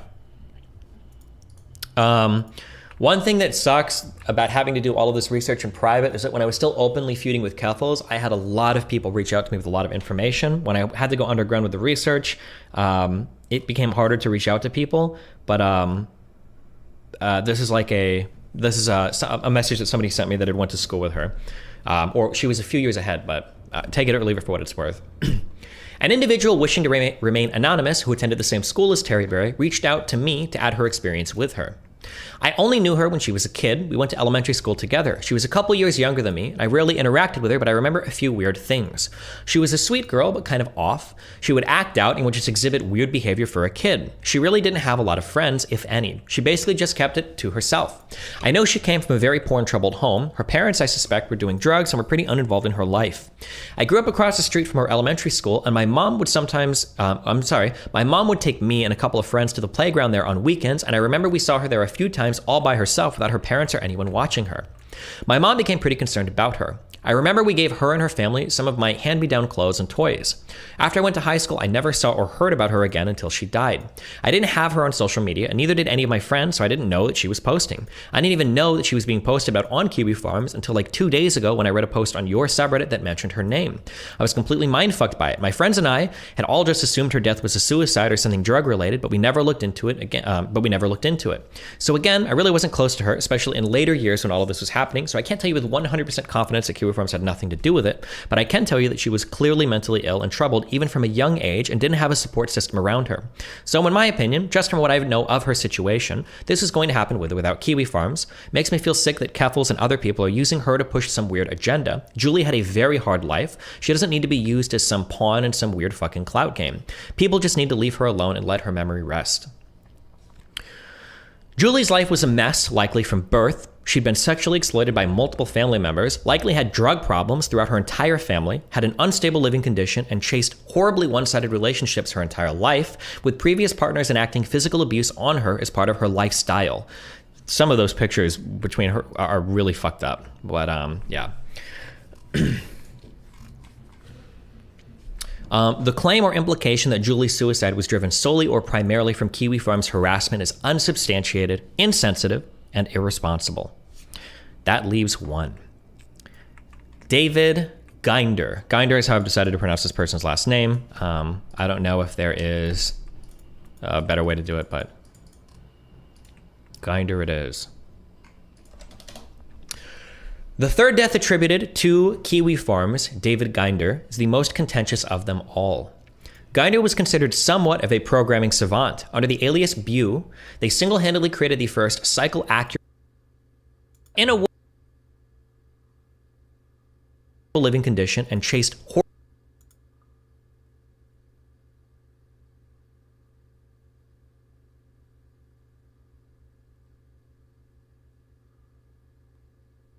horribly one-sided relationships her entire life, with previous partners enacting physical abuse on her as part of her lifestyle. Some of those pictures between her are really fucked up, but yeah. The claim or implication that Julie's suicide was driven solely or primarily from Kiwi Farms harassment is unsubstantiated, insensitive, and irresponsible. That leaves one. David Ginder. Ginder is how I've decided to pronounce this person's last name. I don't know if there is a better way to do it, but Ginder it is. The third death attributed to Kiwi Farms, David Ginder, is the most contentious of them all. Ginder was considered somewhat of a programming savant. Under the alias Bew, they single-handedly created the first cycle-accurate SNES emulator, Higan, originally called BSNES. It was the first multi-emulator capable of emulating every single component of the SNES. The name Bew was chosen due to Ginder's obsession with an old Super Nintendo JRPG, Bahamut Lagoon. I don't know if I need to explain this. Creating emulators that can accurately emulate every single underlying chip without using weird shortcuts or whatever is important, because when you emulate old Super Nintendo games on worse forms of emulation, you can have like errors and glitches that pop up as a result of like not perfectly emulating underlying architecture. I don't think that's important for this. You don't need to know that. It was, but the emphasis is just that like this person on their own made huge strides towards creating an insanely accurate, the most accurate Super Nintendo emulator. As a random fun fact, I'm pretty sure that part of this emulator was even used to preserve Stephen Hawking's voice. It's like a random thing that I read. I think somebody else came across it as well, but.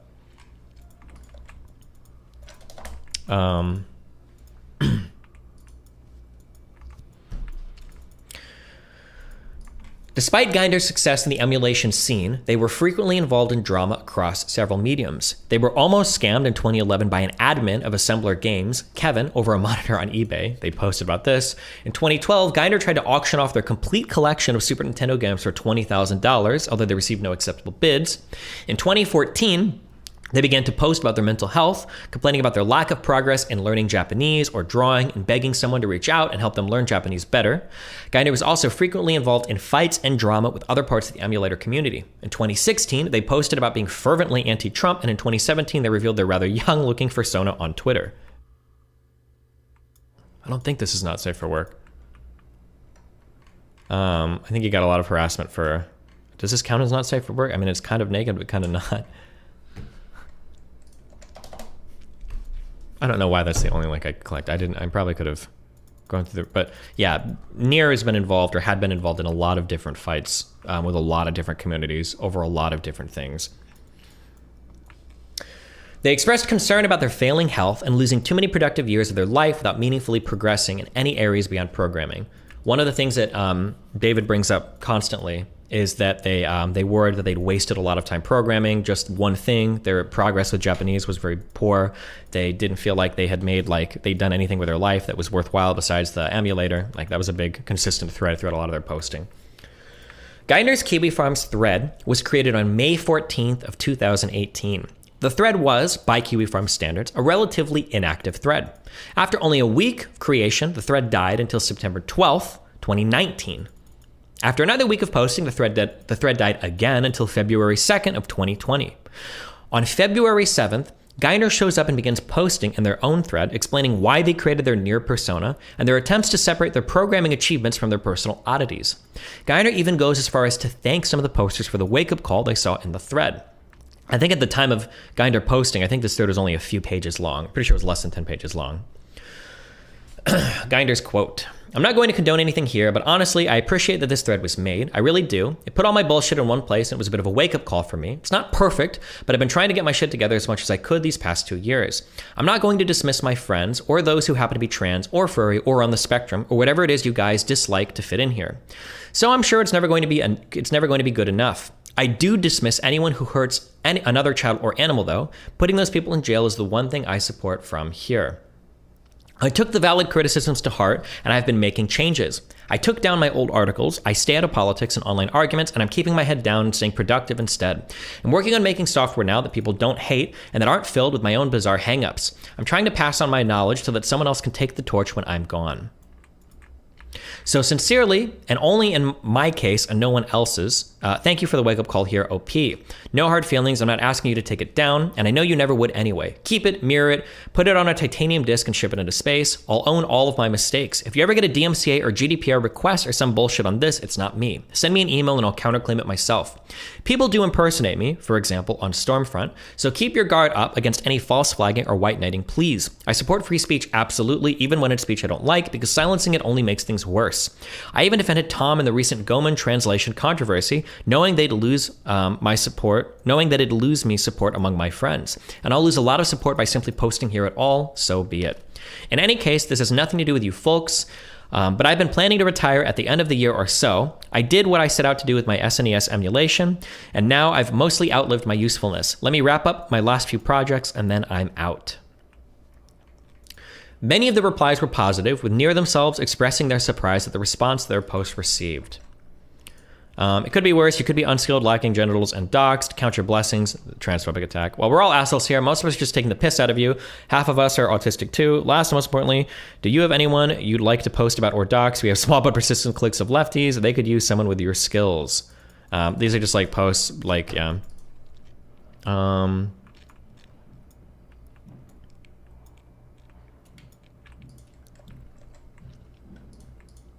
This was Nier's response to some of those last posts. I thought it only fair to at least read some of the responses. To tell you the truth, I was expecting the complete opposite reaction. I've been humbled and pleasantly surprised. Thank you. I feel like I understand your perspective better now than through only being an outside observer. Apologies for the misconceptions I held about this place. But yeah, anyway. The thread lay dormant again until March 21st, 2020, following another announcement from Grindr of an indefinite break from the internet. They would show up on Kiwi Farms on April 2nd to explain the reason, citing real-life issues and anxiety issues for their indefinite break. Then on July 24th, 2020, Grindr deleted and deactivated every account they own, causing both Kiwi Farms and Reddit to take notice. While some Redditors in the thread seem to blame farmers for the disappearance, Kiwi Farms users point to Grindr's interactions in the thread and disagree. On July 25th, the next day, Grindr's website would reappear, but only to announce that they were permanently quitting. On July 26th, Grindr returned to using the Bew account, posting a somber farewell message on their Twitter. The main issue they cited was that an anonymous individual had made a massive dox list of every person Grindr was associated with, causing immense stress and forcing them to remove themselves from public life. Reddit attempts to weave a narrative on the subreddit emulation that Kiwi Farms is responsible for the dox, but Kiwi Farms users point out that there were posts on the Emugen boards, Emugen? I don't know how to pronounce this, board on 4chan well before any threads were ever created on Kiwi Farms. Grindr had even written a thread in 2017 on their message board about the harassment they were receiving from the lead developer of RetroArch, complaining about harassment they'd received since 2010. Nier was, again, in drama across like the entire emulation community. I didn't click on any of the early links, but there's like so much like random drama and stuff like related to this person that they were involved with other people, that other people were throwing at them. Just a lot of shit, and also a lot of posting on 4chan. I think it was on the VG boards is where like a lot of threads get posted about Nier. But emulator drama stream went. There's so much drama in the emulator community that I didn't know about, that I don't care about, and that I will continue to not care about. On October 16th, 2020, Grindr returns, once again spilling drama related to their previous doxer. Oh, fuck, I missed one. Once again spilling drama related to their previous doxer. They create a new Reddit thread account to work on emulators and games, while also revealing they believe that they have RSD. On June, this has to do with like how RSD can affect your life. People who have the condition sometimes work hard to make everyone like and admire them, or they might stop trying and stay out of any situation where they might get hurt. The social withdrawal can look like social phobia, which is a serious fear of being embarrassed in public.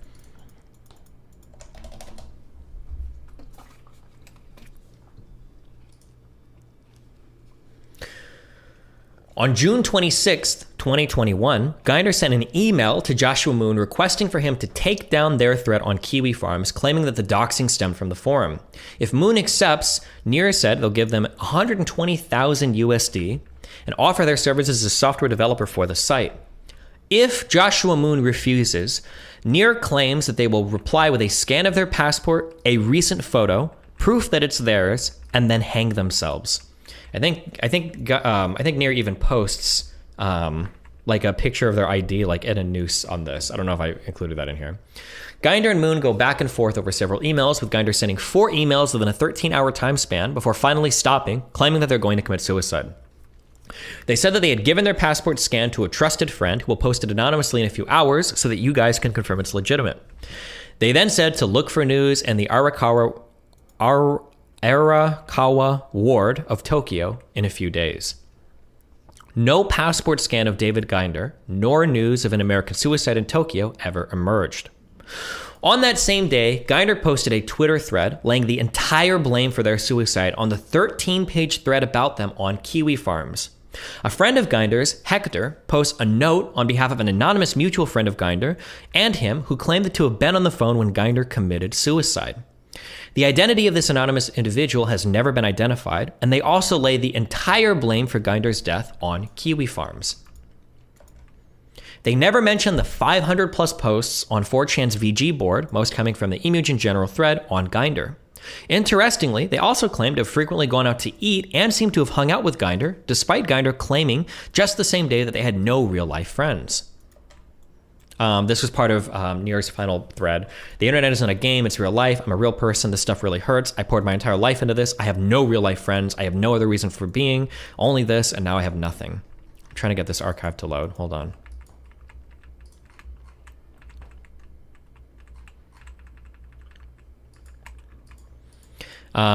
Is this worth reading? This is kind of a weird note, but at 11:45 on Sunday, I was on a phone call with Nir. They'd just taken a large overdose of codeine and guanfacine. I saw a photo of the noose. 30 minutes into the call, Les Voyages de l'Âme by Alceste, I don't know, started playing at the other end. I wouldn't hear their voice again. Nir took their own life. That's how a news article would phrase it. Suicide is a voluntary action, a problem with oneself, implying nobody is to blame but the victim and perpetrator, one and the same. But that's not how human brains work. We are not cold, calculating machines. We are a product of our environment. We are shaped by our experiences. A single powerful traumatic event can change a person forever. So can a million small ones. This is not a weakness of the mind. It is a fundamental part of what it means to be human. Nir was a brilliant mind in a corner of the web, all too often rife with toxicity and harassment. Despite this, they continued to pour their life into the one thing they loved, emulation and retro gaming. Despite this, they continue. Developer of the BSNES, Higgin, and the Eris emulators, Nir was a relentless force for accuracy in the formerly haphazard world of emulation. Working out the most elusive hardware glitches and corner cases, they advanced the world of SNES emulation by leaps and bounds. They also recently released their ultimate labor of love, a fan translation of Bahamut Lagoon that might well be the most exacting and meticulously crafted language adaptation of a video game of the era. Nir was also an incredibly kind, funny, and welcoming person. I'd known them for several years, but after they moved to Tokyo a few years back, we started talking more often. One of the most modest people I've ever known, they were unlikely to suggest hanging out in person, but never rejected an offer. I wish I'd done that more often. We've had long text conversations and shared many stories. Nir did not commit suicide. Nir was murdered, victim of a lifetime of harassment. After an abusive childhood and followed by community toxicity, Nir was eventually targeted by Kiwi Farms. Members of that website made a sport of preying on the less fortunate, on those in positions liable to being emotionally abused, and they do so relentlessly. From the comfort of anonymity or of sitting in front of their computer thousands of kilometers away, they glee in slowly destroying the psyche of others bit by bit to death if possible. Nir survived that. Many wouldn't, but Nir was strong enough to overcome that level of emotional abuse. But Kiwi Farms is relentless. Not to be defeated in their pursuit of utter emotional and psychological destruction, they went after who Nir treasured most, their friends. Doxing some, directly targeting others, and even specifically seeking out suicidal people to target. That broke Nir. After falling down a depression, a spiral of depression, and eventually breaking off contact with everyone last year, I feared for the worst. Eventually, they were luckily able to get help and found medication that helped them cope with the psychological scars of abuse in late 2020. I first heard from Nir again in late October 2020. We started having chats. It seemed like things were getting better. Unfortunately, medication can be a fickle beast. It didn't work forever. The looming threat of Kiwi Farms, with their power to destroy not just Nir, but also their friends, caused them daily anxiety that just wouldn't go away. Worried that their friends would feel burdened by their condition again, Nir decided to avoid the subject. I only found out about this relapse today. And then the rest is like a message to Kiwi Farms. But I last saw Nir on June 9th. We had sushi in Akihabara, then sat down for a cup of coffee. I was a bit busy that day, but I was looking forward to inviting them to hang out again soon. Some song played on repeat at the other end of the call for another hour. I couldn't bring myself to hang up. Published on behalf of a mutual friend of Nir and I who wishes to remain anonymous for their own protection. In all of my research, I'm trying to figure out like what flipped for Nir, because it seemed like initially they were lukewarm towards Kiwi Farms or didn't care much, but then something flipped and they started to blame everything on Kiwi Farms. There was a big docs list that was posted of them and a lot of their friends, and I think they might have blamed that on Kiwi Farms, but there is no evidence or proof that Kiwi Farms is ever the originator of that docs list, and Nir had people across the internet that hated them way more than Kiwi Farms, so I'm not sure why they why they near blamed Kiwi Farms. I have no idea, but Hector tweeted the next day that they had confirmed that Near passed away yesterday, with the police department in charge of the investigation. No further proof is posted. Of the 3 suicides blamed on Kiwi Farms, Geinder seems to be the most attributable, given that they call out Kiwi Farms specifically in their final tweets. The problem? There is no conclusive evidence that Geinder is actually dead. The evidence given for Geinder actually having committed suicide is scant. Their friend Hector tweeted that they confirmed with police that Geinder was dead, then posted a note from an anonymous friend claiming they had been on the phone when Geinder died. No police statement, no obituaries, no death certificate, no news articles, no U.S. State Department logs were ever made public. Geinder's passport, the one they'd claimed in an email to Moon would be released posthumously, was never posted. Suicides are taken quite seriously in Japan too, with some apartment complexes even requiring purification rituals due to the stigma. It seems odd that a somewhat notable foreigner killing themselves in Japan would draw absolutely no attention to itself. Geinder claimed to be ready to give their life savings of $120,000 to Knoll. Where are the proceedings to settle Geinder's estate? Geinder's widower husband hasn't made any public statements about their death, neither has Geinder's family. The only 2 people who have confirmed the death are Geinder's friend, quote unquote, Hector, and an employer who's provided 0 evidence of death. All we have from Hector are ambiguous tweets, and all we have from Wayne Beckett, Geinder's employer, are bizarre ramblings on Kiwi Farms. I tried to look up information. We all tried to look up information about this Wayne Beckett guy. I have no idea. It is a real person that works for some very, very small company. Their posting on Kiwi Farms is bizarre. Here are some of the postings that I'll just read you through the postings on Kiwi Farms. This is supposedly the employer that confirmed the death, okay? I hope you bastards are happy with yourselves. This morning, police broke into his apartment and found David had killed himself. Now we have to try and find his parents' details to tell them he's dead. Fucking funny, right? I said it before in this thread. I'll say it one more time. Bu worked for us. Someone forwarded the post online to us. People in the Tokyo office went to check on him after the police broke in, and they found him dead. He had hung himself. If it is a lie, he is fucking... Wait. Holy shit. Fuck me. I should have reread this another time. This says they hung himself, but before they said they'd taken medication.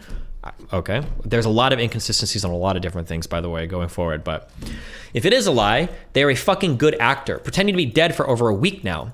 I have had the dubious pleasure of speaking to his loved ones. This is my real name, no aliases. He specifically stated Kiwi Farms in his suicide note. Oh, the post said OD and noose. Well, they said they saw a picture of the noose, but I don't know if they said they'd hung themselves. But much of the blame, if not all of it, lies squarely here. This is that same talking point. All of the blame lies here. All of the blame lies here.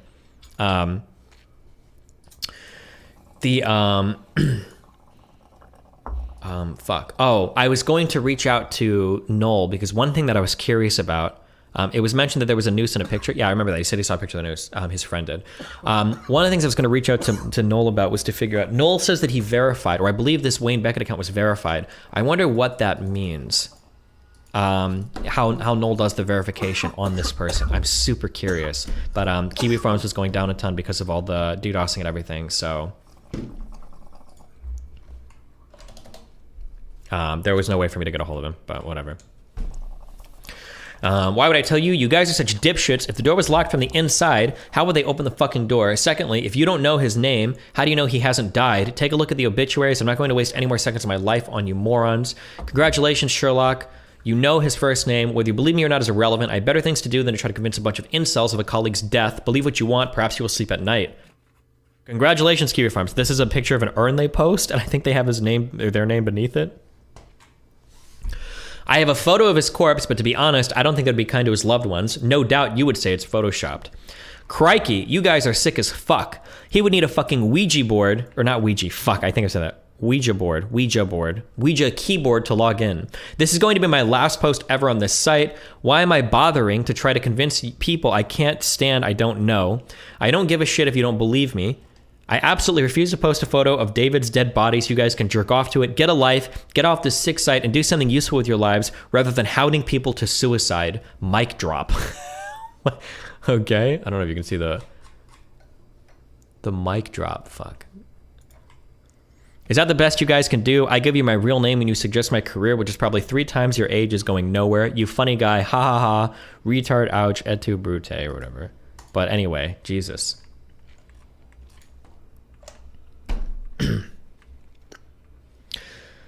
In these ramblings, Beckett attempts to debate Kiwi farmers into believing that Ginder is dead, as well as utilizing really out-of-place terminology given the subject matter, such as crikey and mic drop. Kotaku, Clutch Points, IGN, GameSpot, Game Rant, and Vice all reported that Ginder was deceased. However, every single publication was simply uncritically reporting on the same tweets by Hector, where Ginder was proclaimed deceased with zero direct evidence provided. USA Today at least included a statement by Ginder's previous employer, Wayne Beckett, about his death, but oddly, Wayne stated that Ginder didn't explicitly name Kiwi Farms when opening up about the online harassment they were receiving. This is kind of weird. Oh, fuck, I need the other post. I think when USA Today talks to Ginder in this article, or I'm sorry, when they talk to Beckett in this article, I should have posted the other one, the outline one or whatever. But when they talk to Beckett in this article, I think Beckett says that Ginder didn't explicitly name Kiwi Farms about the harassment. I couldn't prove this. I wish I could have. I wish I had more. I wish I could have been more public. I don't know if the Wayne Beckett that posted on Kiwi Farms is the same Wayne Beckett that exists in real life. I don't know, but I guess that's for Noel to know, depending on how he did the verification. Let me get a drink, hold on.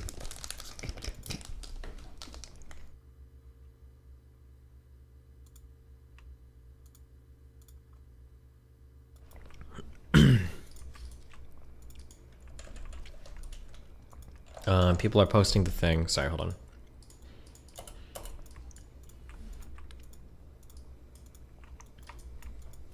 Wayne Beckett, founder of, I'll just read this in Hong Kong, founder of Hong Kong-based Data Power Development, said Near, whose full name was David Kirk Ginder, was an employee and confirmed Ginder's death to USA Today.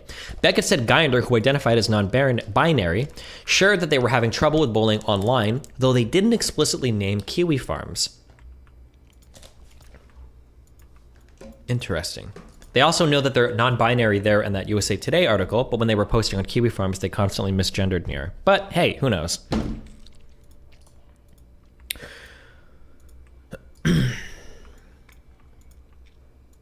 Unless some evidence is presented or someone credible comes forward, it's difficult to conclude with any certainty that Ginder is actually dead. It's plausible that they were suicided, or that they suicided the online Near personality to escape the pressure they were facing online, which is consistent with their history of deleting and recreating accounts in the past. All that would be needed to prove that they actually did pass away would be if Hector or some close friend of Ginder's posted any form of official documentation proving their passing. It's incredible to think that so many journalists spanning so many years have so thoughtlessly attributed 3 suicides to Kiwi Farms. Hardly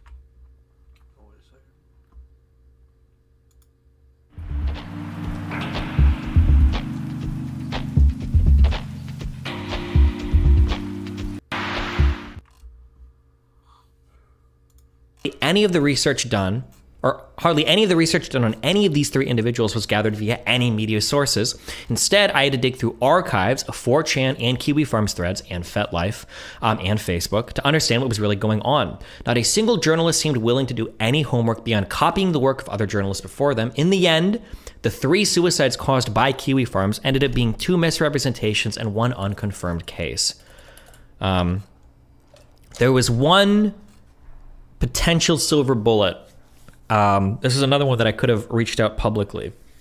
If anybody can know this, or if anybody has any information, wants to shoot me an email or Twitter email probably.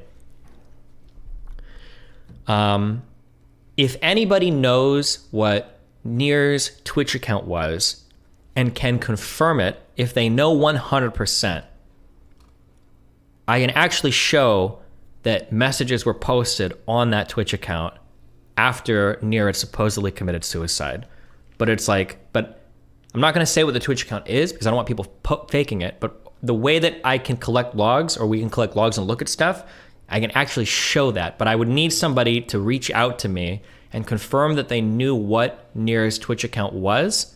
And until then, I can't do it. There's a thing that I'm like, 50% it could be their Twitch account, but I'd have to know. That would be a pretty big thing, but I didn't want to include it here because I didn't have enough evidence for it. But yeah. But if anybody knows, if anybody who's listening, anybody knows, that would be quite the meme. Okay. Whew. Still going.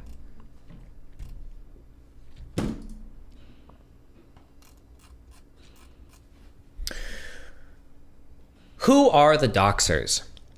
Let's be clear, Kiwi Farms is not a happy place. The site undoubtedly collects and organizes personal information about people, known colloquially as doxing.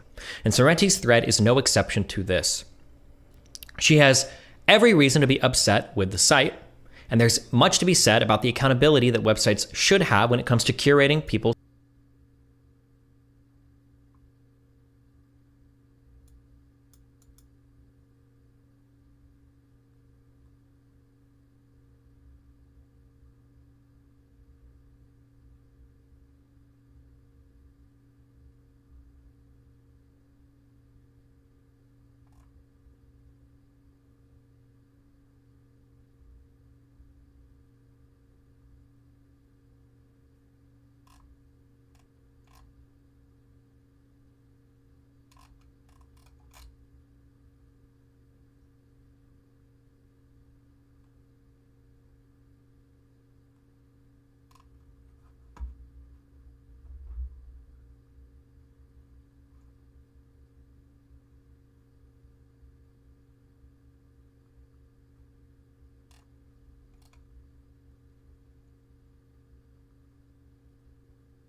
I gotta do this.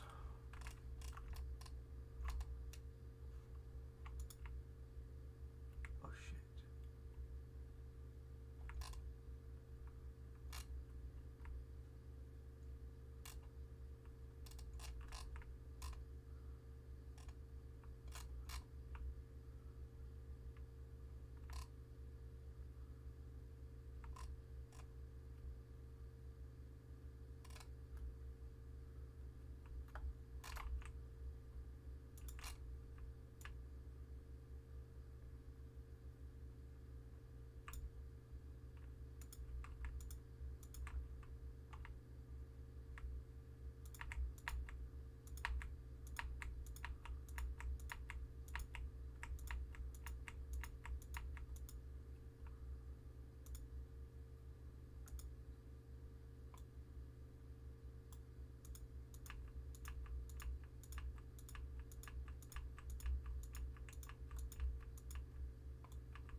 personal information. However, Kiwi Farms is not unique to this, and it may not even be the main culprit in regards to Sorrenti's multiple doxes and swats. Is it fair that Kiwi Farms takes the blame for every single bad actor harassing Sorrenti? What if Sorrenti knew for a fact that other websites existed that were involved in her harassment? What if she blamed all of the harassment on Kiwi Farms because it was a softer target that gave her more of a positive spotlight instead? There's another website we're going to be discussing extensively in this section. I don't want to give more spotlight to a potentially harmful website that hosts personal information, so I'll be referring to it as Website Zero. While it's true that Kiwi Farms has hosted her doxes, is there any evidence that any of the swattings came from Kiwi Farms, or that it was even Kiwi Farms who originally produced those doxes? A careful reading of her thread would show that Kiwi Farms users don't find out about Sorrenti's raid until she's actually announced it on her GoFundMe.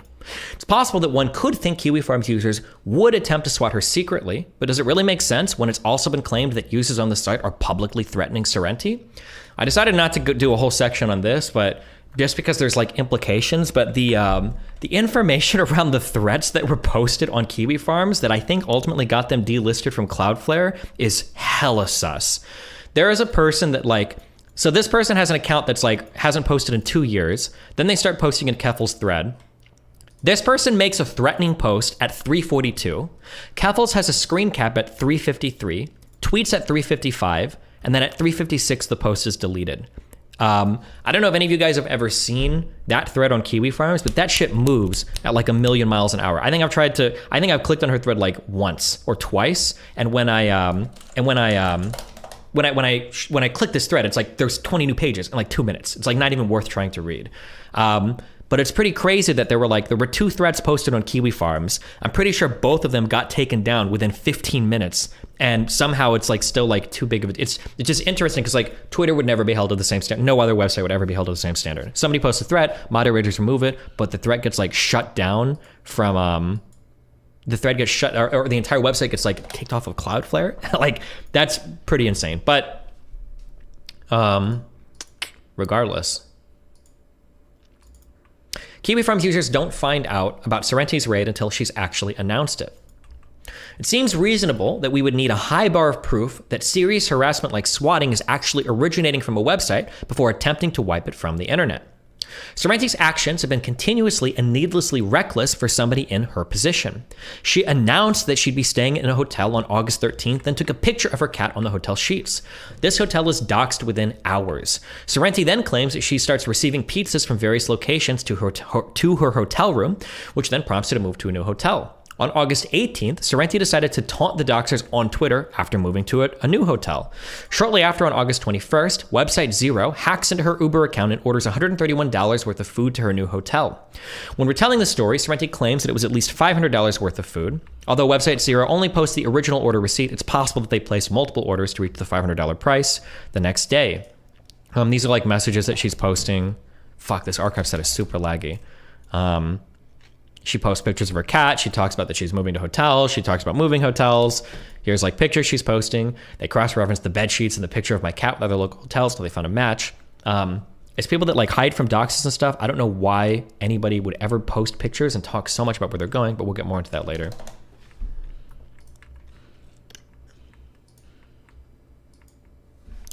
Wait, what was this?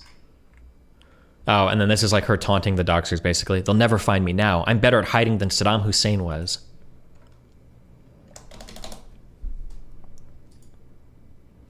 After the food shows up at her hotel, Sorrenti posts a picture of it on the new hotel's bed sheets. Predictably, the new hotel is doxed in a few hours, and then notice how she reflexively blames Kiwi Farms for this. I think there's more pictures. Hi, Ubersport. My account was hacked and had the password. I don't know why she feels the need to post pictures online, but she uses this food order to, this is why I want you to drop Kiwi Farms from Cloudflare. Even speaking up about it has meant retaliation for me. They're going to keep trying to track me down, and you have the power to end all of this. The next day, a post on Website Zero was made with proof that it was them that doxed Sorrenti's Uber account. This post includes phone numbers, accounts, addresses, emails, and passwords of Sorrenti and the name for many of her family members. Website Zero has apparently been working on this list since March 28th, with links to 35 different personal accounts belonging to Sorrenti, her mother, and her partner. This collection includes account names, half-completed phone numbers, unfinished passwords, and more email addresses. This page was listed as a work in progress, with the members actively calling for users to track her down. From here, Sorrenti makes the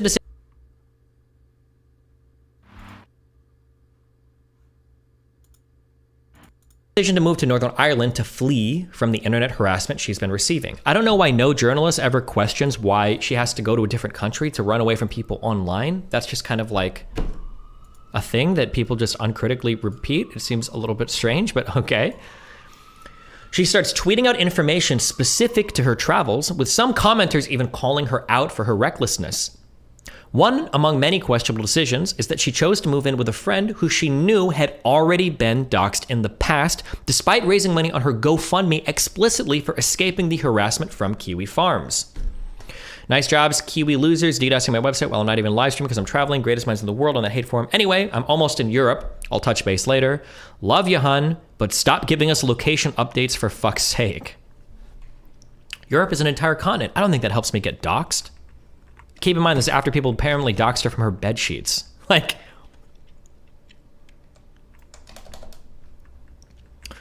Website Zero identifies this new location on August 26th thanks to a doorknob and takes credit for it once again before it even makes its way over to Kiwi Farms. It's important to note that Kiwi Farms was down from August 26th to August 29th while this dox took place. Sorrenti's dox was also pinned to the top of Website Zero from the date it was created until September 4th. Once more, Sorrenti blames only Kiwi Farms, calling them out by name on August 29th.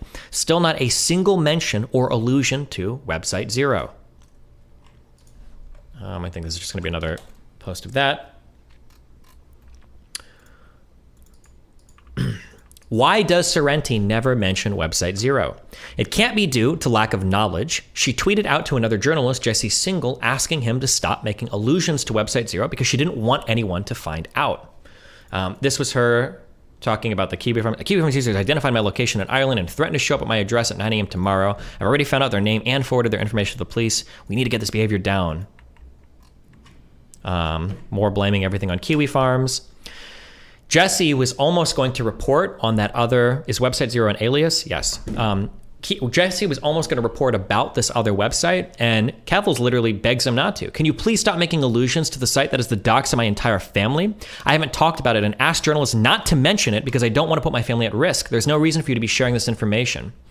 Actual journalists know what the truth is. I've been quite forward about it. You're actively putting my family at risk because you care more about views than human decency. What the hell are you even doing? It's kind of crazy to me that like basically every single bad thing that's happening to her is blamed on Kiwi Farms when there are other websites that are working in the background that are arguably doing more than Kiwi Farms is. But in a private message she sent to me on September 17th, Sorrenti expressed concern about me reporting on her doxing claims. We'll provide proof of this exchange later on in the document. When you started talking about doing a second Manifesto stream and alluded to my Zero paste, I was scared. Zero users aren't stupid like Kiwi Farms users. They simply post the docs and are smart enough to know how to hack accounts, collect info from data breaches, and use social engineering to get the information they need. Zero retaliated against me when I started the campaign to get Cloudflare to drop Kiwi Farms, and they did a more comprehensive dox of my family and friends than Kiwi Farms did. It would seem as though she was aware of the existence of this website from day one. Sorrenti seemed so afraid of me covering this information, she falsely accused me of threatening to share her docs multiple times and called for mass reports on my Twitter account until it was banned.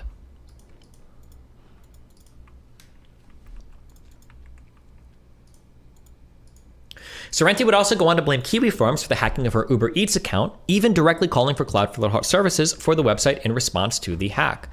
This is her, after previously sharing my docs with hundreds of thousands of people, Destiny's now threatening to do the same with my family. Twitter support, a user went by Steve Banau was banned for making violent threats against a telecommunications company. Just this was like a 10-year-old tweet, everything she could find. Currently ban evading using the account The Omni Liberal to threaten to release my family's private information. This was her tweeting at... this is her tweeting to get Kiwi Farms dropped because of the Uber Eats hack, even though the Uber Eats hack was taken credit for by Website Zero. Despite knowing this, however, her Uber Eats hack was posted and taken credit for on Website Zero on August 22nd. They literally posted the receipts on the Uber Eats thing. Despite knowing this, she places absolutely no blame on the website and funnels the attention into her campaign against Kiwi Farms. Why is there still no mention or even allusion to Website Zero when they are actually known for doxing, swatting, hacking, and harassment? Let's review. Keffals has claimed insofar as doxing goes that, and then I think this is just a summary of everything. On August 18th, Kiwi Farms posted a dox of her hotel room and the house she used to live at. Kiwi Farms did post her old house, her parents' house, on March 27th, but Website Zero also posted her old house on April 2nd, August 14th, and again on August 22nd. Her first hotel was posted on Kiwi Farms, though the leak was a result of an investigation of a picture that she posted herself on Twitter. She's now in between homes because Kiwi Farms keeps attempting to dox and swat her, claim on August 18th again. Serenity's hotel was doxed as a result of her picture, though there was no room number posted. Kiwi Farms doxed her entire family. Serenity's family had all of their information hosted on Website Zero on August 22nd, and it had been in the works since March 28th. On August 31st, she says Kiwi Farms posted a dox of her address in Northern Ireland. Website Zero took credit for and hosted her Northern Ireland address while Kiwi Farms was down on August 26th. On September 9th, Kiwi Farms doxed her for the third time and hacked her Uber account. Kiwi Farms did post her hotel docs, but the Uber hack was done by Website Zero. She also claims that the food showed up at her doorstep, despite the receipt showing the food was taken to her second hotel, in which no room number was posted. I don't know if these inconsistencies matter or not. More of those later. September 12th, Kiwi Farms posted a dox of her and her loved ones and had the police point guns at her. Sorrenti's parents' address was posted 3 times on Website Zero up to this point and once on Kiwi Farms 5 months before the raid. Website Zero posted the full family docs on August 22nd. There is no evidence of Kiwi Farms being behind the raid either.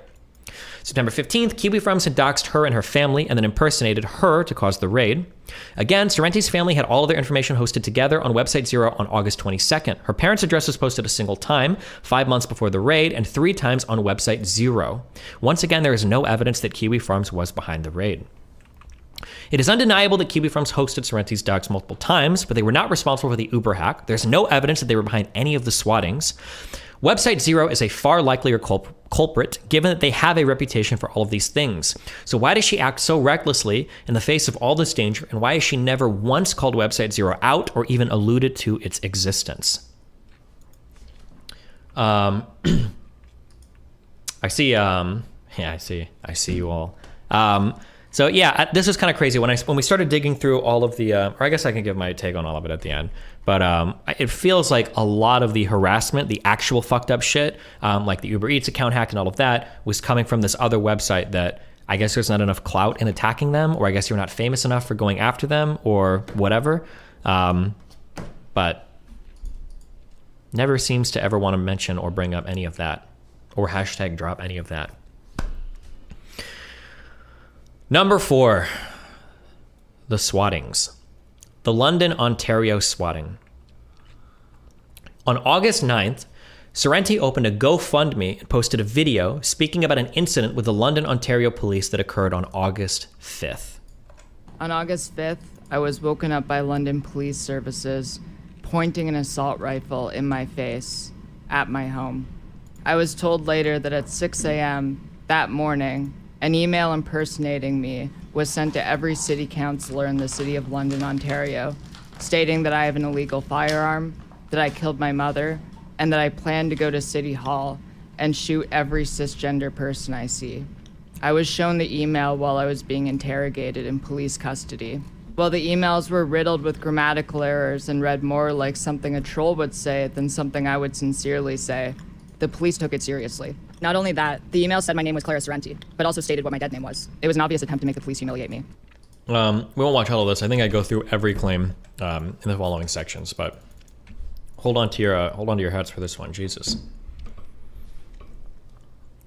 The narrative set forth by the initial video was one of terror and transphobia. Sorrenti claimed several times that she had awoken to police services pointing an assault rifle at her face. and that the police engaged in transphobia multiple times against her for no reason other than the prejudice they have towards transgender people. She claimed that she felt traumatized in her closing remarks. Sorrenti made several claims in that video that would slowly mutate over the following days and weeks. The London police chief, Steve Williams, put out a statement clarifying some of the accusations made by Sorrenti. Despite her initial media blitz on the 9th, which included an entire press kit linked in a Google Drive beneath her GoFundMe video, Sorrenti has not responded to CBC's request for comment on Williams' statement regarding her arrest. Let's analyze the evolution and veracity of these claims based on her statements over time. So let's go through, here's 2 original claims. On August 5th, Wait, we got this one. I think we already watched. when I was woken up by police officers and saw the assault rifle pointed at me, I thought I was going to die. I feel traumatized. I was woken up by London police services pointing an assault rifle at my face. When I was woken up by police officers and saw the assault rifles pointed at me, I thought I was going to die. In an August 10th interview, she states, resulted in police with guns at her doorstep and her being arrested. When I went into the hallway and then saw that assault rifle, I screamed and I thought I was going to die. On a September 15th stream, she says, So one of the last things that I want to address before I get into the actual policy proposal, people were trying to say this was not swatting because they did not do a dynamic entry, meaning they didn't break down the door and rush in, which I never said they did. They did not go into my apartment until after I was in custody and they had a search warrant signed. but then they also say, Sorrenti also says, and they this is her fiance Alex, or ex-fiance now, I guess. actually had to go inside the apartment, like in our front foyer, almost right to our bedroom door, and they yelled at Clara while she was in bed. So she got up. They were saying, Clara Sorrenti. Note that they did not use her dead name at this point either. They said, Clara Sorrenti, we know you're in there. Come out with your hands up. And she had been totally asleep. She got up and came out of the bedroom door frame. And at that point, she saw a rifle pointed at her. She had been awake for... She was woken by the barking orders of a police officer. So it went from, I was woken up by London Police Services pointing an assault rifle at my face, to, well, I went into a hallway and saw an assault rifle, to, well, okay, they did the powerful knock, they pulled my fiance out, then they came in, then they shouted at my door, then I got up. I think she says in another video, she gets up, she puts on her PJs, and then she goes to the door. A little bit quite different from the original claim of, like, I woke up and I think there was an assault rifle in my face. There's another claim in this stream from Alex, Sorrenti's ex-fiance. I'm pretty sure she tweeted that they broke up. I think that was a tweet, right? Where Alex says that they saw lasers from rifles trained at the front door. When I mentioned this on stream... And so, yes, I opened the door after they had banged on it. And as soon as I opened the door... they had bound it with a rope so it could only be opened a little bit, but I saw lasers from rifles trained on the front of the door. I literally had 5+ law enforcement and I think one military guy email me and said that there is 0% chance that anybody would be using lasers in any daylight environment ever for any law enforcement. I don't know if that's true. I tried to source this. Somebody sent me pictures of the London, Ontario Police Force. There are no lasers on their rifles. I don't know how I would even begin to prove a claim like that. But the explanation I was given was that lasers are very rarely sometimes used in night operations for military, and they're going to be lasers that you can't see. They're only going to show up on like infrared or something. And the second thing would be that any laser that would work in the daytime would be so fucking bright that it would literally blind people. It'd be too much of a it'd be too much of a liability. I don't know if that's true or not. I didn't include it here because of that. I don't know how I could even verify that, but on the September 15th stream, Alex, her fiance, says another thing about this. And so, yeah, someone did not wake her with a rifle pointed 3 inches from her face, but essentially as soon as she woke up... So someone did not wake her with a rifle pointed 3 inches from her face. Right after, there's also a claim that they had a gun directly pointed at her within seconds of waking up, but that she also had time to put on some pajamas that were on the floor before she exited her bedroom. So that's where the claim was finally walked towards from the original claim of, I was woken up by London police services pointing an assault rifle at my face.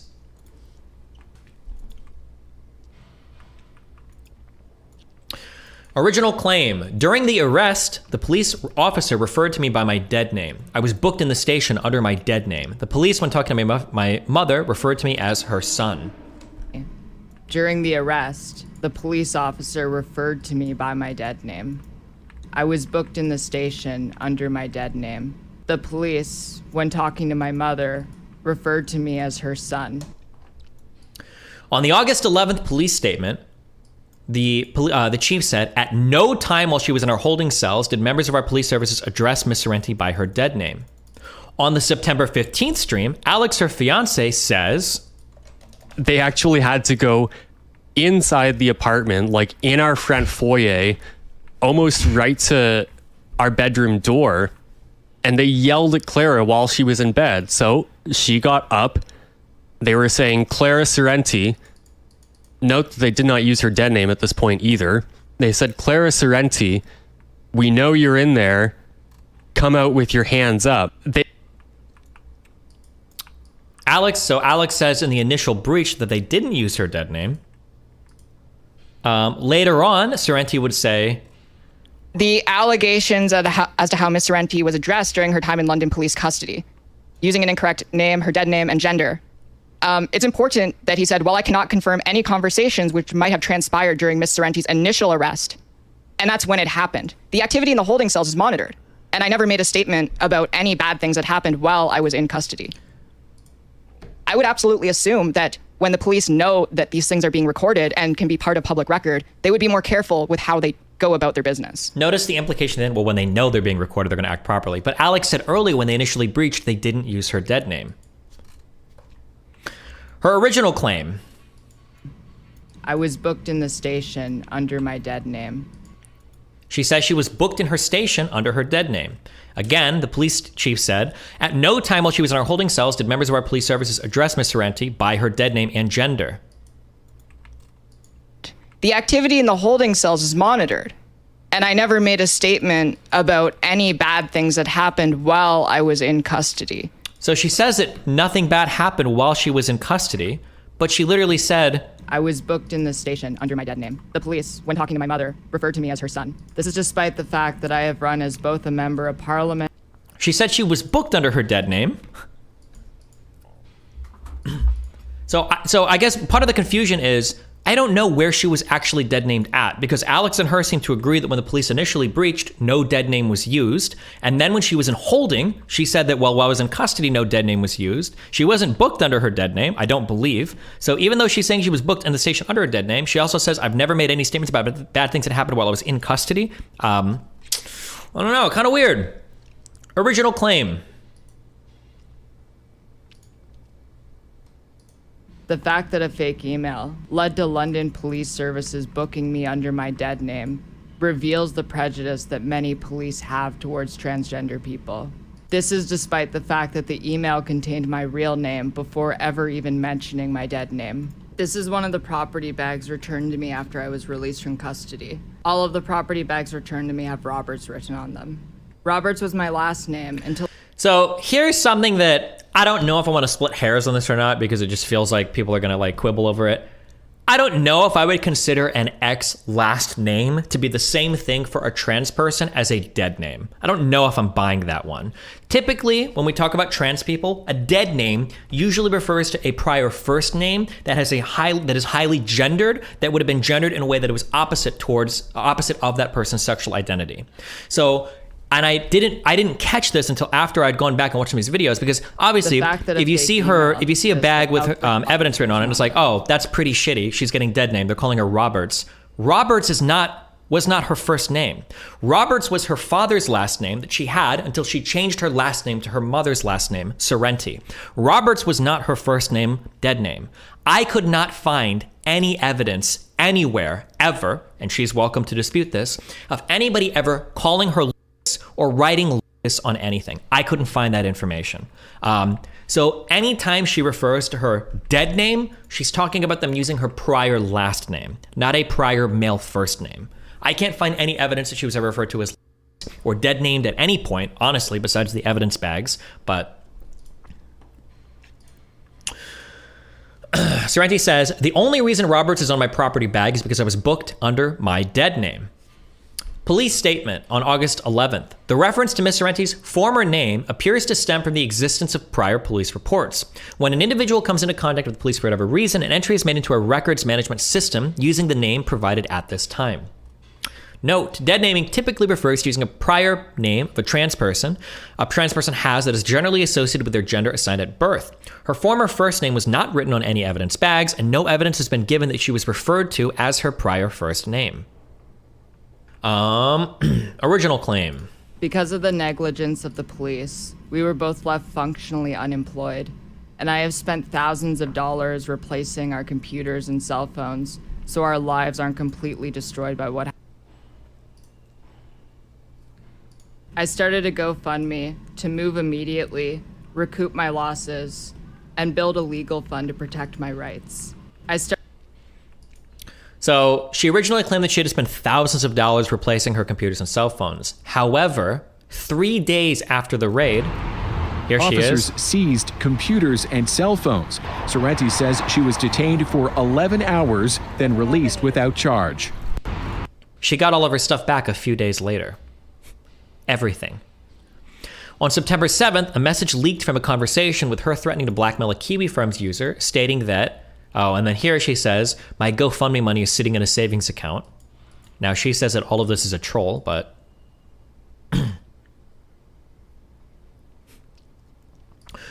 on September 9th, she says, I eventually got my stuff back in like 3 days and got an apology from the chief of police. That's nice. So, yeah, that was really nice. Not nice how they responded to the situation, but I'll take it. And in a leaked series of Twitter circled tweets, Keffals reveals that she's using the money to travel around Europe and then returning to Canada after. These were, apparently you can make private tweets in your account that only your circle can see, but she accidentally had this up on stream. I cannot wait to get to my new apartment. I set up a studio. I'm staying in Ireland until the 27th. Then I'm heading to Spain until the 11th. I get my apartment on the 12th. I guess a nice European vacation, but I would also like to bring attention to the impossible level of detail that her fiancé Alex on their September 15th stream seems to give regarding her arrest, despite the fact that, by their own admission, they were outside of the apartment because they were forced to wait in the hallway while all of this was happening. This is like a little JCSing, but one of the things that when people give like a high level of detail about an event, it makes me sus sometimes. It's very strange that Alex is brought in basically to talk about, well, what did you see happen during my swatting, basically? And so I had to wait in the hallway, and I knew immediately what this was about because it had happened only a few weeks prior in Toronto. And I tried to tell them this, but there was no conveying that. And so they went to go get Clara. And I told them, she's asleep right now. She sleeps like a bag of bricks. You know, you're not going to get her up. So they were forced to wait out in the hallway. So keep in mind that Alex is out in the hallway the entire time happened that all of this is only happening. A few weeks prior. They actually had to go inside the apartment, like in our front foyer, almost right to our bedroom door. And they yelled at Clara while she was in bed. So she got up. They were saying, Clara Sorrenti.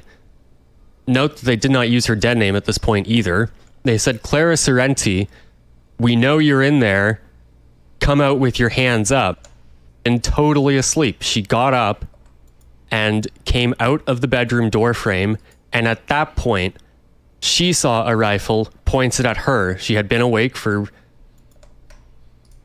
by the barking orders of a police officer. And at that point, she saw a rifle pointed at her. She had been awake she was woken by the barking orders of a police officer.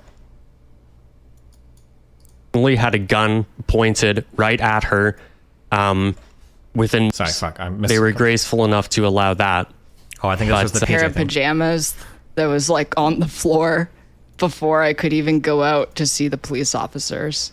They were graceful enough to allow that. But yes, they most certainly had a gun pointed right at her within seconds of getting up.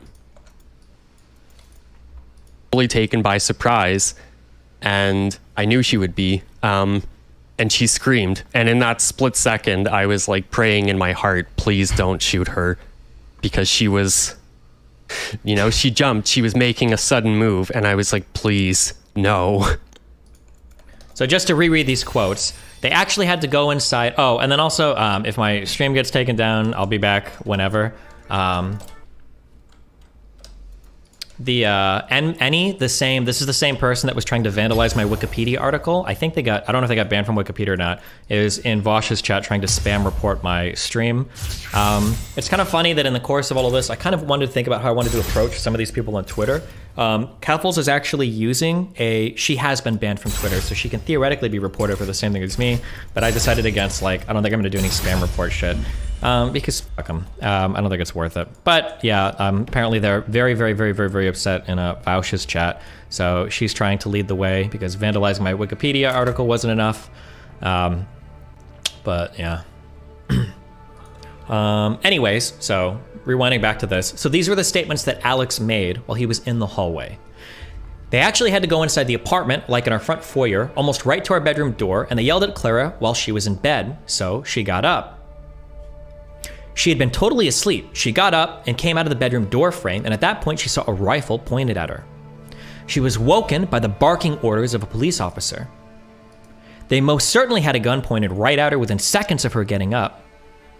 She was totally taken by surprise, and I knew that she would be, and she screamed, and in that split second I was praying in my heart, please don't shoot her, because she was, she jumped. She was making a sudden movement, and I was like, please no, and I'm so thankful she's here today and that she wasn't hurt. How does Alex know how close they got to the bedroom door? How do they know that Sorrenti wasn't awoken by the pounding on the front door earlier or the commotion of the police entering the apartment? How do they know specifically what woke her up? How can they know if a rifle was pointed right at her? How can Alex possibly know that she jumped and made a sudden move if they were detained outside of the apartment in the hallway? This is clear evidence that they are reciting events as Sorrenti had previously dictated to them, rather than presenting their own eyewitness testimony that they were brought on to give. No evidence has ever been presented linking this swatting to Kiwi Farms by neither Sorrenti nor any of the articles claiming them to be linked. This whole thing of Alex coming on and talking about things was really weird. It was really obvious that he was just saying things that, I don't know if it's probably that they were saying things that basically Keffals had already coached them through saying. Because how the fuck, if he's outside in the hallway, how is he saying things like, oh yeah, I knew that she jumped immediately when they came in? How do you know that? You don't know that. You said you're out in the hallway. What are you talking about? The Northern Ireland swattings. After launching her successful GoFundMe, Sorrenti decided it was time to pack up and move to Northern Ireland.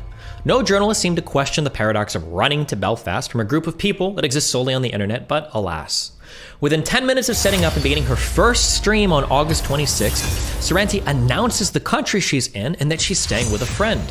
This friend, Ellen, had already been doxxed months earlier on May 16th, so it was no surprise that Kiwi Farms quickly figured out who she was living with and where she was. I think this is her first stream where she says... So, I'm okay. I am currently in Ireland. I don't know why she would say this. This is Ellen's docs being reposted, I think. I don't know why we even included a screenshot of this, but good job. On August 26th, Sorrenti's new docs is posted to website Zero, a website she is aware of but still is yet to mention. It's important to note that Kiwi Farms will be down from August 26th to August 29th. A few days later, on August 29th, Sorrenti claimed that a Kiwi Farms user had identified her location and threatened to show up the next morning, despite knowing the site had been down for the past 3 days. Hold on. She also claimed to have identified the user and forwarded their information to the police. If this is true, and she was able to identify this individual, then there is absolutely no reason for her to believe this individual had any association with Kiwi Farms. In fact, she already knew he was from 4chan and the foodist stand community.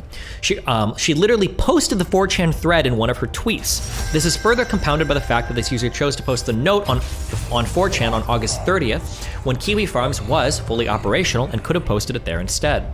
This is where she claims it was a Kiwi Farms user who identified her location in Ireland and threatened to show up at her address at 9 a.m., etc., etc.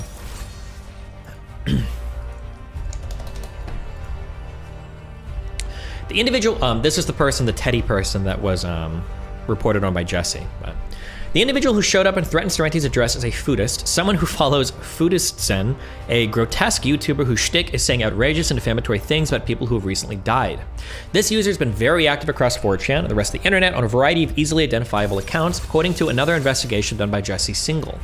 This individual has also explicitly stated that they have no connections to Kiwi Farms, although I guess it's hard to take anything they say seriously. We tried to do a lot of background digging. Apparently this person is common throughout like Discord communities, 4chan threads, but I couldn't find anything linking this person to they're not like a Kiwi Farms poster or user. I couldn't find that anywhere. I don't know why that's even, well, I know why that's claimed, but Sorrenti would also claim on August 31st that the Northern Ireland police came to the apartment I'm staying at because someone attempted to swat me, although she notes that this time the police were very friendly. She would later talk about the same incident on September 2nd, claiming the same thing repeated itself, except Northern Irish police did not pull a firearm on me. Yesterday, as I was ending the stream to give updates on the Drop Kiwi Farms campaign, this was posted online just outside my address. Shortly afterwards, Northern Ireland police came to my apartment I'm staying in because someone had attempted to swat me. This followed me. I leave Canada, now I'm in Northern Ireland. The same thing repeated itself. Yep. Except Northern Irish police did not pull a firearm on me, so that's cool. I appreciate that.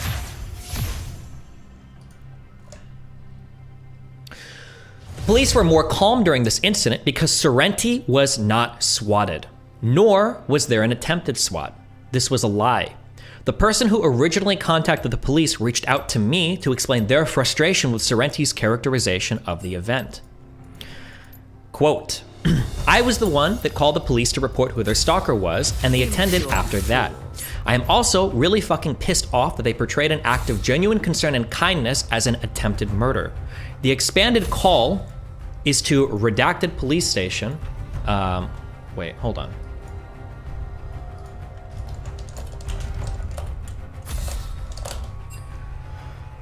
The expanded call is to redacted police station where I spoke to the desk sergeant. During that 17 minutes, I tried to add information to an ongoing investigation as I had given Keffals time to report it themselves. I didn't speak to anyone actually investigating, and I reported that there was a threat that had been made. The Kiwi Farms that contained Teddy's docs and the Kiwi Farms page that contained his picture. At no point did I indicate that Keffals had committed a crime. However, it is likely that I had reported that someone had reported a threat against Keffals.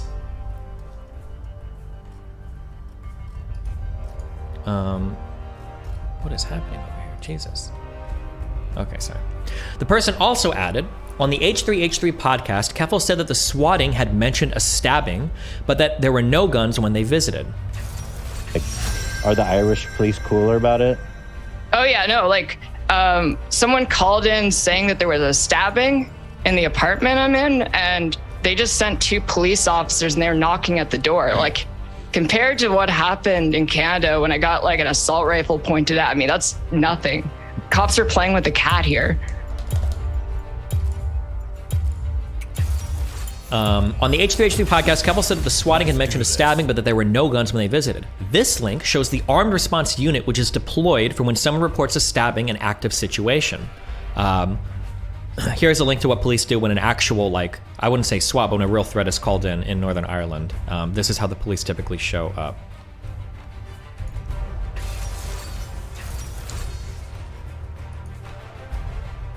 There's a picture there that shows a dynamic entry. Someone with Ellen's background wouldn't realize that Northern Ireland does actually have a history of armed violence, and that the PSNI response to that violence is equivalent to the USA. The evidence strongly supports that the story Keffals gave on the H3H3 podcast about being swatted here is utter horseshit. I had this person told me a lot more that is kind of personal I won't include here, and then I had a second Irish person email me that was very, very, very pissed off. Both of these people were, because Northern Ireland has a large history of a lot of violence, and the idea that police show up and just kind of like play with your cat and hug you and everybody's nice and peaceful, both people were pushed back against that adamantly, that they were super, super, super upset that that was the impression given about how Northern Irish police show up in response to threats, because that country does have a history of violence, and police don't fuck around with that. This is an interesting email I got, though. I feel pretty comfortable that I was able to verify. They showed me a picture, or I got a map of where they live. They showed me like the call log of them calling the police, and they described everything. Seemed to line up pretty well. I'm not going to release this person's personal information, but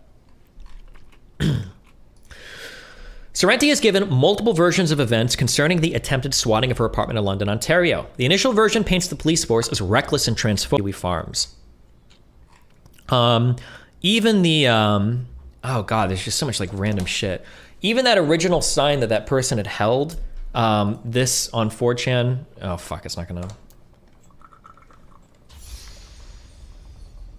It says, I think it says Kiwi Farms all Troons.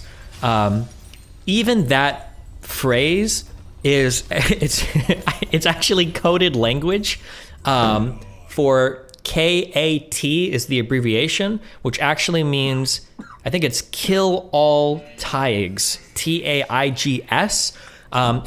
This particular person is like a loyalist, and it refers to, it's like a Taig, I think, is a slur against Catholics in Northern Ireland. I don't remember if Jesse covered this in his thing or not, or if this is other stuff that I read, but Jesus.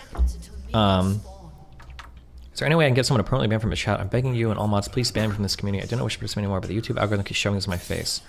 What? Daniel Brockman, are you okay, buddy? But anyway, yeah, Jesus. Is this the guy that's single interviewed? I believe so, yes. Ugh.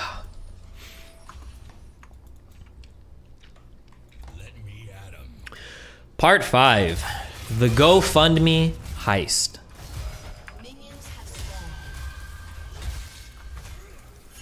It's been mentioned a bit so far, but it's worth going into the details surrounding Sorrenti's GoFundMe.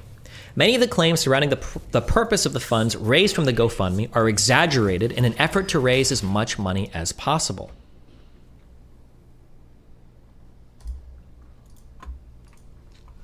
This is especially egregious given that Sorrenti has bragged about how much money she makes and given how much financial support is needed for at-risk members of the trans community. This is her. Winter, I don't know how much money you think I make, but I was going to make 6 figures this year before the GoFundMe happened. The original GoFundMe's goal was $20,000, though she continues to raise the goal as more and more money has been raised, despite the fact that GoFundMe allows you to raise more money than the original goal. This was them raising the goal every time it like approached its cap. You can see the bumping it up over and over and over and over and over and over and over and over and over and over and over and over again. I don't know why they didn't just leave it at 20K and let it go over. Well, I know why. It's because she was constantly trying to raise as much money as possible. While she would be fastidious about increasing the goal every time the previous one was hit, she would never add any further clarification to some of the demonstrably false claims made in the initial video, nor would she adequately justify the progressive increase of the goal. Sorrenti claimed that they started a GoFundMe to 1. Move immediately, 2. Recoup her losses, and 3. Build a legal fund to protect her rights. I link again the entire GoFundMe video. I've got multiple links inside. I don't think I need to revisit these, but Sorrenti claims that the police dead-named her several times during her arrest and when booking her, though she and her partner Alex would go on to make claims contradicting both of these statements later in a September 15th stream, as well as an official statement released by the police chief claiming that Sorrenti was never dead-named once in custody. Sorrenti claimed that the incident reveals the prejudice that many police have towards transgender people, despite them initially confronting her, using her given name, and apparently never using her dead name while she was in custody. There is no evidence that police used her pre-transition first name, which is what most commonly is referred to as a dead name. The only evidence Sorrenti has ever posted are evidence bags showing her previous last name. Sorrenti claims that because of the negligence of the police, her and her fiancé were both left functionally unemployed, and that she has spent thousands of dollars replacing their computers and cell phones. Because of the negligence of the police, we were both left functionally unemployed, and I have spent thousands of dollars replacing our computers and cell phones, so our lives aren't completely destroyed by what happened to us. She has never posted proof of repurchasing any cell phones or computers. Her phones and computers were returned to her in 3 days as well. She suffered no losses, yet never updated the GoFundMe to reflect this. In a leaked conversation, Sorrenti admitted to keeping the money she'd raised in her savings account until she needs to use it. And she publicly stated that she will never do a GoFundMe breakdown for bad faith actors. It's also been leaked from her Twitter messages that she is currently vacationing around Europe. I will never do a GoFundMe breakdown for bad faith actors who neither support me nor contributed to the fund in the first place. Everyone who donated to the GoFundMe has a refund button that they could choose to use at any point but have not. Concern trolling me over this is so lame. We already saw this. On an August 10th stream, when speaking about why she is continually raising the goal of the GoFundMe, she reaffirms that... Well, let's listen to all of this. People have been really questioning, mostly bad faith people. I haven't seen a lot of people do this in good faith, but I've had a lot of people questioning my GoFundMe fundraiser. So, here it is. It's currently at $74,000. Bring it on. And people kept asking me why I'm raising the goal when it hits the goal. And the reason why is because, yes, I'm using these funds to move, but more importantly, once I'm safe, the rest of those funds are going to be used for legal expenses. Because I'm not just moving, I'm also taking legal action. I already have one lawyer, and I'm consulting with 2 more. I'm going to get justice for what happened to me, and for every other marginalized person in this country who has been victimized. Legal fees are incredibly expensive, and I feel very fortunate that I was able to raise this much money, because I would not be able to take legal action if it wasn't for that. Let me reread. Once I'm safe, the rest of those funds are going to be used for legal expenses because I'm not just moving, I'm also taking legal action. I already have one lawyer and I'm consulting with 2 more. I'm going to get justice for what happened to me and for every other marginalized person in this country who's been victimized. Legal fees are incredibly expensive, and I feel very fortunate that I was able to raise this much money because I would not be able to take legal action if it wasn't for that. Note that this is not a reasonable explanation for the continual raising of the goal. The goal moved up as the money was coming in and was never set at the amount that she would need to cover such legal expenses. The goal seems to always track the money in rather than any fixed cost. At this point, the GoFundMe had raised about $74,300. However, on August 21st, she was more careful with her language, stating this time,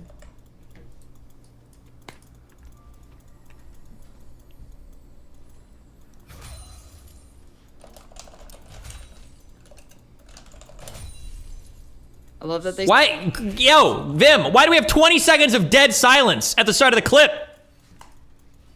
I love that they say this shit as if the cops never pointed a gun at Keffals. How do you know? Because they think that nothing I say could ever be true. So as soon as the cops said something that was ambiguous because it was a PR statement and not actually what happened, they were like, okay, I guess this never happened.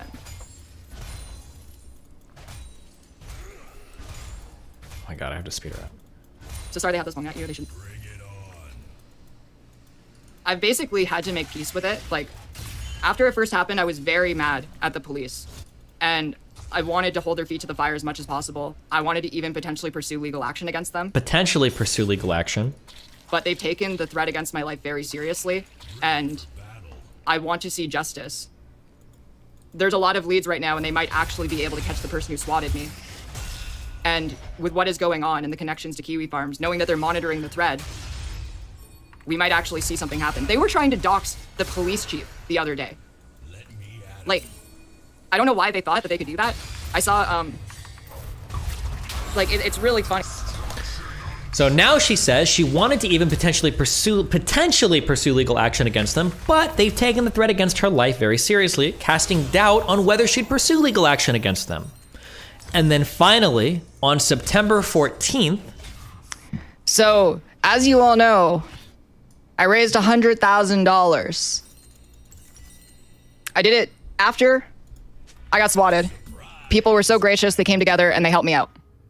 And while I really respect it, it's brought a lot of people to do the QAnon brain bullshit about me, where they're saying I'm stealing money from my fans, and they say that this GoFundMe goes against the TOS.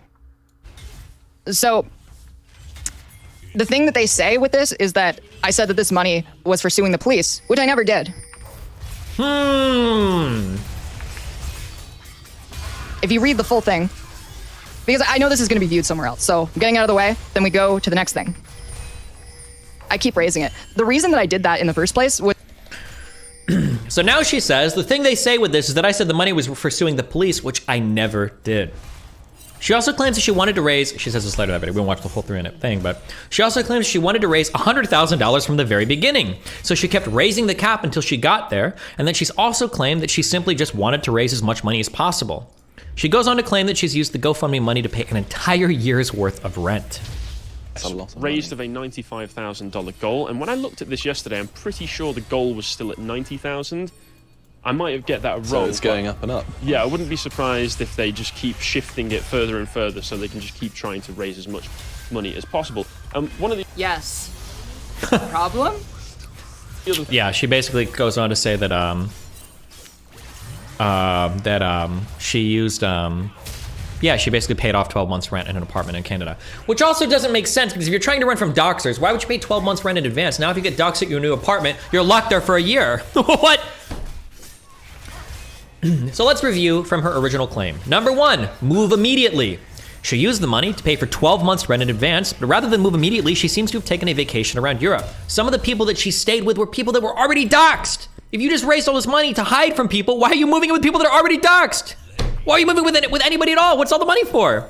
Number 2, recoup her losses. There were no financial damages to recoup. She got everything back in 3 days. Everything came back in 3 days. What are the financial damages? Number 3, build a legal fund to protect her rights. Sorrenti is now claiming that she is not going to sue the police. What is the legal fund? What are the rights being protected? Is it just money that sits in an account forever for a lawyer? According to GoFundMe's fraudulent campaign policy, examples of expressly forbidden fraudulent activity include posting misleading statements in the fundraiser story. It's up for them to decide if anything thus far is misleading, though the answer seems obvious. Whew. Okay. Take a minute, take a stretch. This next section, things start to get pretty wild. This is the one they're trying to take us out for, boys.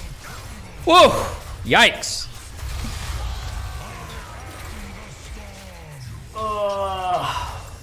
We learned a lot of things about the internet in part of this next section. Section 6. Bathtub hormones and spy games. Sorrenti and Chloe at Bob Posting on Twitter have worked together to promote the Do-It-Yourself Hormone Replacement Therapy Directory, a wiki that has been the subject to much mystery and controversy over the past few months. There have been many claims made about improper behavior and questionable services offered by the Do-It-Yourself HRT directory. After some thorough investigation, I'm able to offer a bit more insight into some of the problems that exist with this service. Before I dive too deeply into this, however, I would like to reaffirm that I am a strong believer in making safe access to hormones and other appropriate medical interventions available to trans people who need them, including minors. We must be cautious, however, when we allow questionable individuals with shady histories and deceitful messaging to be the people illicitly offering these treatments online, especially when it may harm the minors in question. Firstly, it's important to recognize that Sorrenti was a big supporter of the DIY HRT directory. Sorrenti began supporting the directory in June 26th of 2022, tweeting that she is donating thousands of dollars a year to the website so people can access hormone replacement therapy before the age of 18. And follows it with another tweet saying that she will never back down. Chloe acknowledges and thanks Sorrenti for the sponsorship. I am donating thousands of dollars a year to a resource so people affected by hysterical anti-trans laws can access hormone replacement therapy before the age of 18. I do not give a single shit what you think. I am doing nothing wrong, nor will I ever back down. If you guys are wondering why she did back down a few days ago, you're about to find out why. Wow. Thank you, Keffals, for your support for our project. Me and the team give our thanks.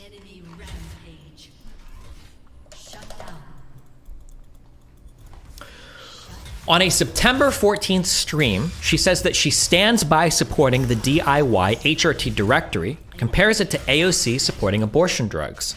I'm glad how well this went because I stand by supporting the DIY HRT directory. Just like in the same way that AOC decided to back a resource for abortion pills after Roe v. Wade happened, it's like literally the same thing.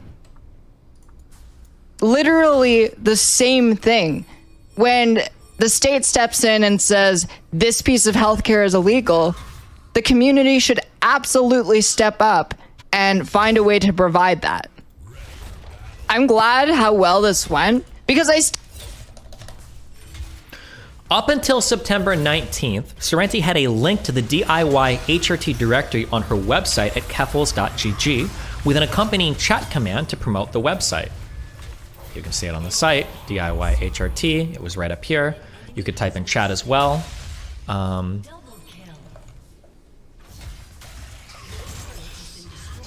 Oh, Annie, hey, the same person that's trying to spam report my stream. Interesting. Is also in here linking it.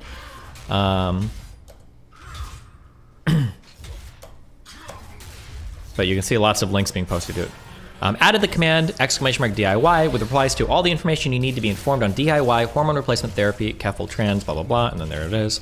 I believe that we checked, and I think that the, did she use your open source website too? Of course she did. I believe that that link is still available today, although they might have taken it down within the past couple hours, but we checked it, I think, yesterday or the day before, and it was still working. As a final side note, Sorrenti and Chloe have a long history of friendship with one another. These people have, this is just like, this is the tip of the iceberg. These people interact with each other a ton, and we'll see later that they are close friends.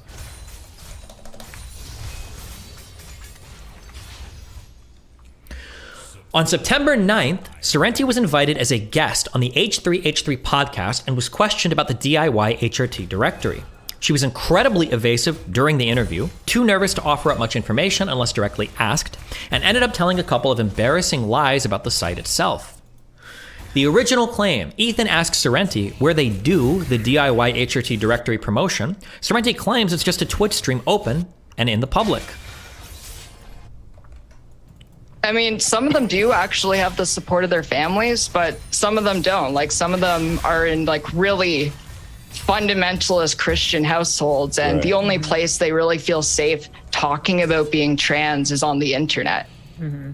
And so where do you guys do this? Is it like a Discord or something, or like a community? Oh, it's like a Twitch stream. Oh, just on Twitch? Yeah. So it's all just out in the public? Yeah. Because they make me it sound like you have some kind of secret or some community spot that's not publicly seen where you're talking with kids and stuff, but that's not even the case. No. A few minutes later. I want to give you an opportunity to talk. I don't think we included that in here, but the original claim, Ethan asks about homemade hormones. And then they also say, I guess one of their problems is that you are supporting young people, young trans people who didn't have access to hormones. You are telling them how to make homemade hormones. Oh my God. No, I don't know how to make hormones. I noticed the new thing is they're saying that I'm teaching people how to make hormones in their bathtub, which just sounds insane. While it sounds like an extreme claim, Chloe, one of the co-founders of the site, has actually given tips on brewing testosterone and estrogen in a bathtub, as well as making several jokes and references to doing so. She's also referenced minors and pink pilling, the act of convincing someone they're trans, on multiple occasions as well. These are a lot of old posts by her on Twitter and in Discord.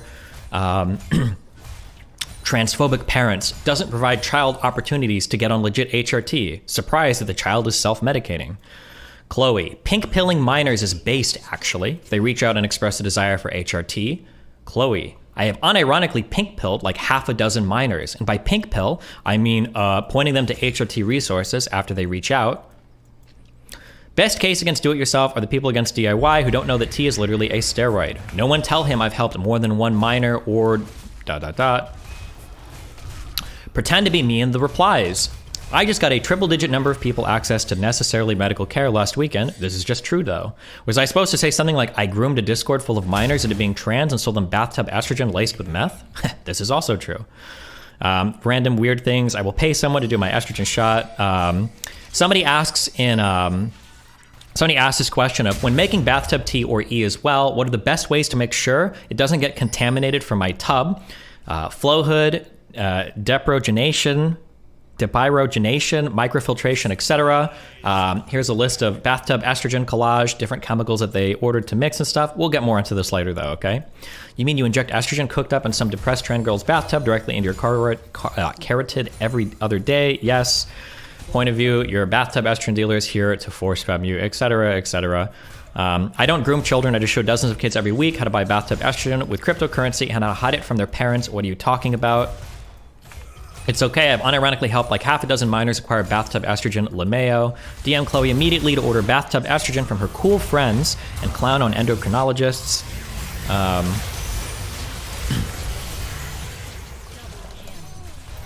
We'll get more into that. Maybe it's just memes.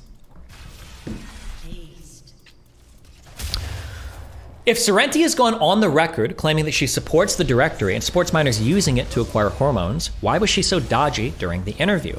A website offering medical guidance to minors or linking to people offering to ship them illegally manufactured and obtained drugs deserves far more scrutiny than Ethan was willing to provide.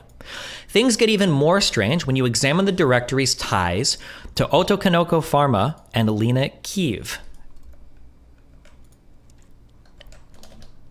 We'll get into this. On September 13th, 2022, a user on my subreddit, Mr. White Raven, made a subreddit post criticizing Sorrenti and the DIY HRT directory.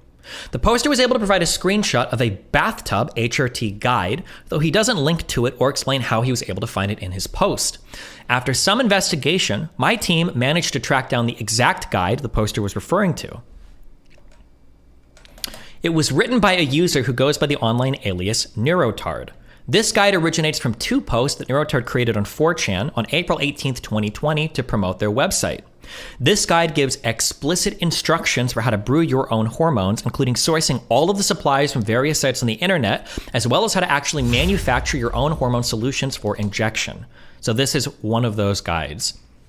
Talks about the different injections you need, different suspensions, the materials, how to cook all of the materials, and everything, the process by doing it all.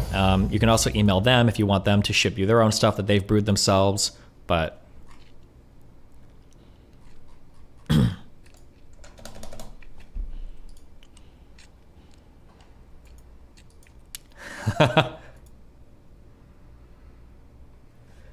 there are no longer any public links to any particular guide on the DIY HRT directory, and the paste was created long enough ago to have the old Otokonoko Pharmaceuticals website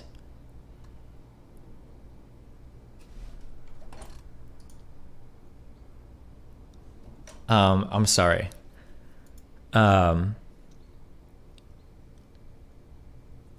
Give me a second.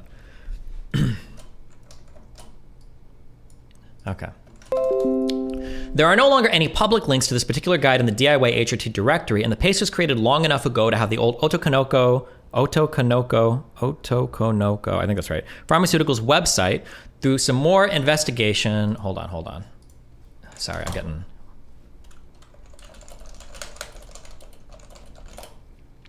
Yeah, okay. Sorry, let me restart this paragraph. There are no longer any public links to this particular guide on the DIY HRT website, and the paste was created long enough ago to have the old Otokonoko Pharmaceuticals website on it. It's listing an old site for an outdated URL. Through some more investigation, however, we would determine that this link to this site is still being given out. Firstly, the creator Neurotard is still active on GitHub as of September of 2022, and this is exclusively the type of content they engage with. Secondly, we were able to find a random GitHub account, Rexicide, that was created on October 26th of 2021. This account has starred or favorited the repository on GitHub after all public links to the guide were already taken down from the public-facing DIY HRT directory. Therefore, this guide to brew your own hormones must still be sent out privately in DMs, probably after a purchase is made on the Otokonoko Pharma website.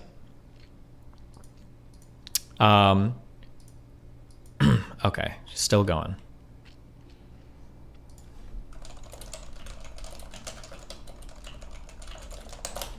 Hold on. This will be relevant in 2 seconds. I'm sorry, guys.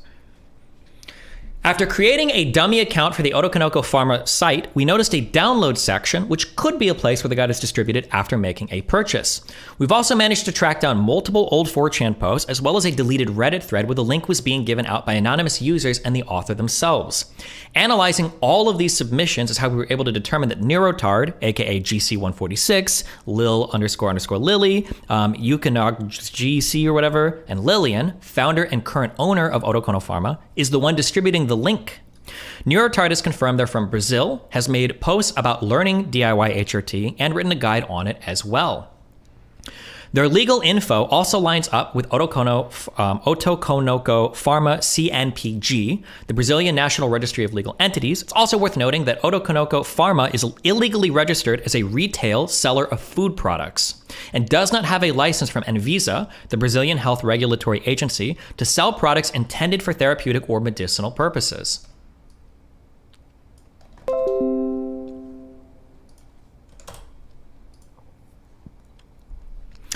We decided to further investigate the Lena Kiev site listed on the DIY HRT directory, which led us right to another bathtub HRT guide.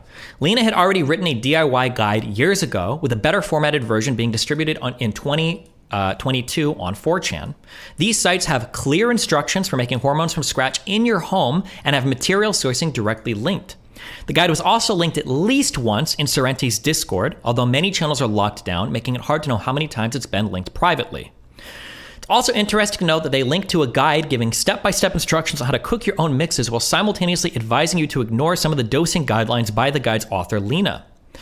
After discovering at least 2 guides posted on the DIY HRT directory in regards to brewing your own hormones, one must ask, why has Sorrenti continually misrepresented the information present on the wiki, especially when Chloe herself claims to personally know all of the providers on the directory?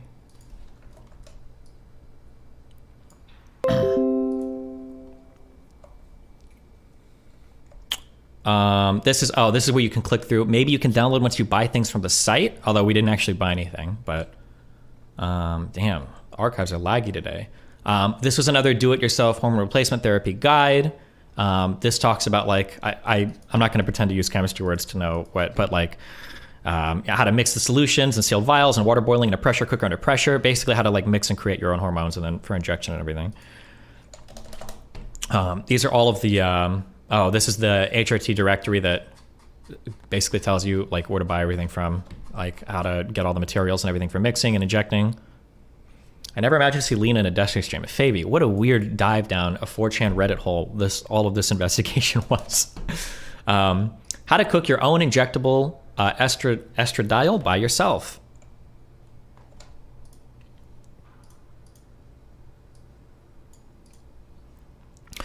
There's the DIY HRT directory posted above, but as a side note for purely educational purposes, here's a fun chemistry experiment that you can try. This was linked in Keffals' Discord. But unfortunately, as you'll find out, once we started doing investigations, they started locking down and changing around the structure of a lot of their stuff. This is a really old YouTube video with Chloe in it where she talks about knowing everybody on her guide. Oh, fuck, this is so fucking loud. Why do you guys make the worst clips for me? All the homebrew suppliers that, I've listed, they're all people that I've personally talked to, emailed, or DM'd, and I know a lot about their safety methods and whatnot.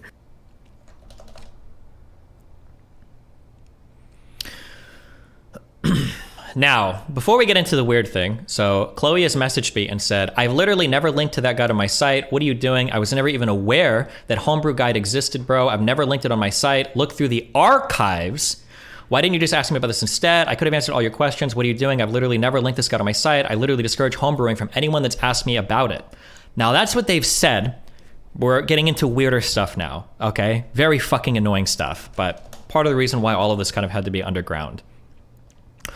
On September 14th, the day after the subreddit post goes up about Otokonoko Pharma, the DIY HRT directory silently delists the Otokonoko Pharma and Lena Keeve's site from the wiki. I believe we're tracking everything on their Git. So you can see on the Git that they delete this and they delete this. No announcement is made. And then if you go to the thing, you can see the before and after where homebrew sourcing, it used to be listed down here, the Otokonoko one, and I think the Leave one as well. Yes, both of these were listed, and then both of these were taken down. So I don't know why Chloe is messaging me right now saying she's never linked to any of this stuff or supported any of this before, but... Well, I do know why, and we'll get to that.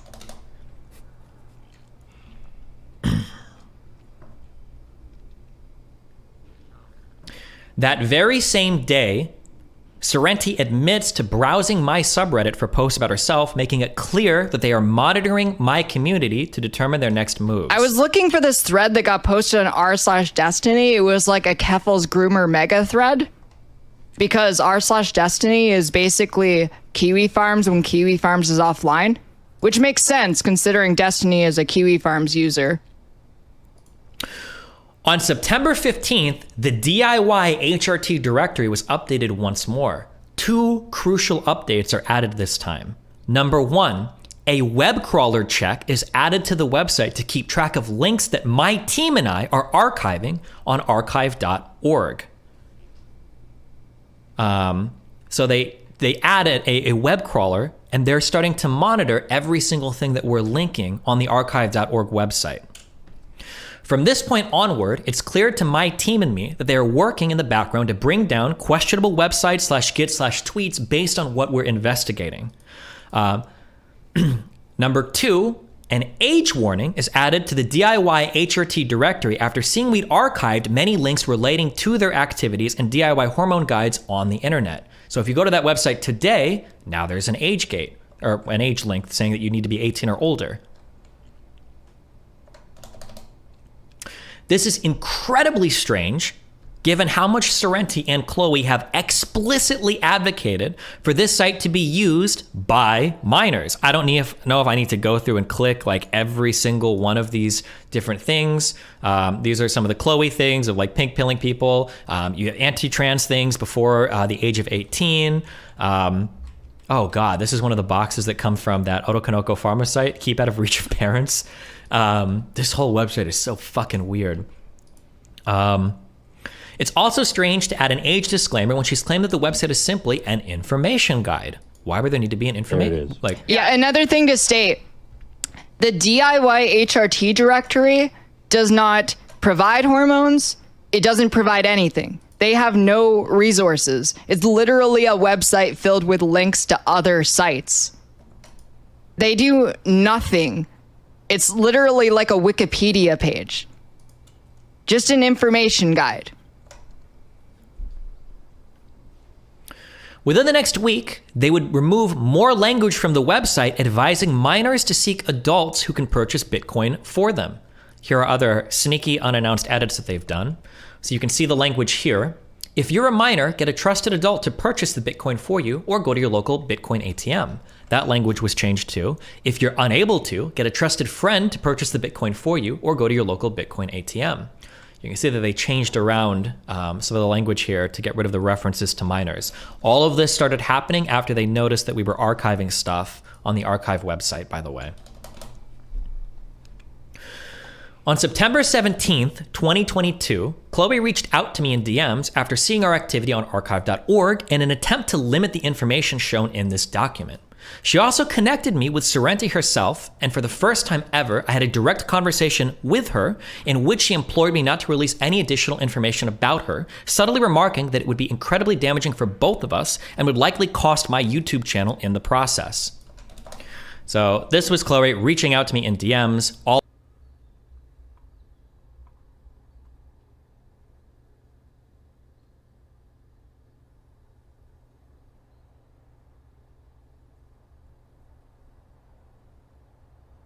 of me and my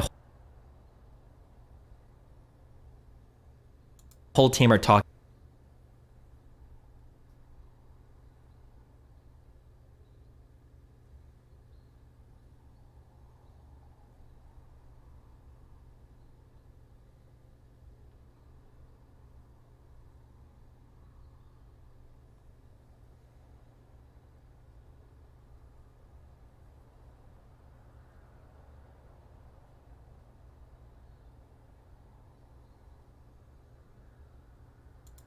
And we know what's going on when she's reaching out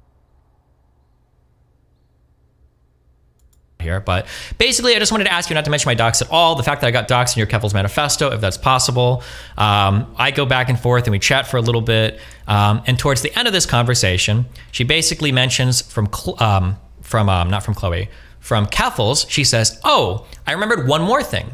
Keffals has unironically and genuinely offered that if you never speak or tweet about her again, that she will do the same for you. For what it's worth, I do think she's being genuine." I don't know if I believe that one, matey. Here's a text between the two of them. Wait. Oh, and then I think she'd posted one image and deleted it. I saved it, but there was nothing extra juicy in that. And she says, "I think she's unironically tired with all the drama. Surprising, I know, and wants to go back to boring regular streams. But like, you and I know it's very hard to avoid engaging when people poke at her." Yeah, I mean, it's similar on my end, and obviously she's got the check marks on her end, and I'm fighting an uphill battle. I'm starting to dig through the Kiwi Farm shit, but going through archives and piecing together stories, I honestly zone the fuck out so hard because it's all such a clusterfuck of shit. At the very least, I think I have to respond to the Manifesto/Google Doc she dropped on me, though. It's so messy. I don't know how everything got this big. LeMayo, unless she publicly retracts, I'll let her know. Bro, no leakies, but honestly, I regret letting her sponsor the DIY site. No amount of money is worth what I'm dealing with now. And then I said, yeah, I can imagine. I'm surprised it hasn't been spam DDoSed and shit by KFers or other actors yet, though they might actually try to hold their own shit up and they want blah, blah, blah, blah, blah. And then Keffals reaches out to me. She friend adds me. "Hi, Steven. I thought it'd be good to keep an open line of communication. I want to make it clear I didn't add you to antagonize you. I'm not heavily invested in fighting with you, nor is it something I particularly enjoy. I would rather be doing things I find more fulfilling on a personal level, and I'm sure you feel the same. Chloe just told me about your conversation, and I wanted to have a way to contact you in case it was ever pertinent to do so." Yeah, sure, I understand. I'm a bit worried about the back and forth means it will end up going on for months more. I feel a bit like I kind of have to respond to your Google Doc about me yesterday, and I'm sure you'll want me to respond to the response, etc. Or I'm sure you'll want to respond to the response, etc. Although seriously, yeah, it would probably be a good idea to move on from these fights. The Google Doc isn't new. It's just the resource folder from the 7-hour stream I did 2 months ago. One fear I have is that ever since the swatting incident, I have a lot of MSM backing and dozens of journalists follow me now. If we both continue down this road, there's a chance journalists will start to pick it up and make it enter into a news cycle. I don't think either of us wants that. It would be incredibly messy and have repercussions for both of us. Okay, I'll consider it. If I make a response, it might just be me giving context to / disagreeing with some of the screenshots, and I'll make sure August doesn't make a video about it.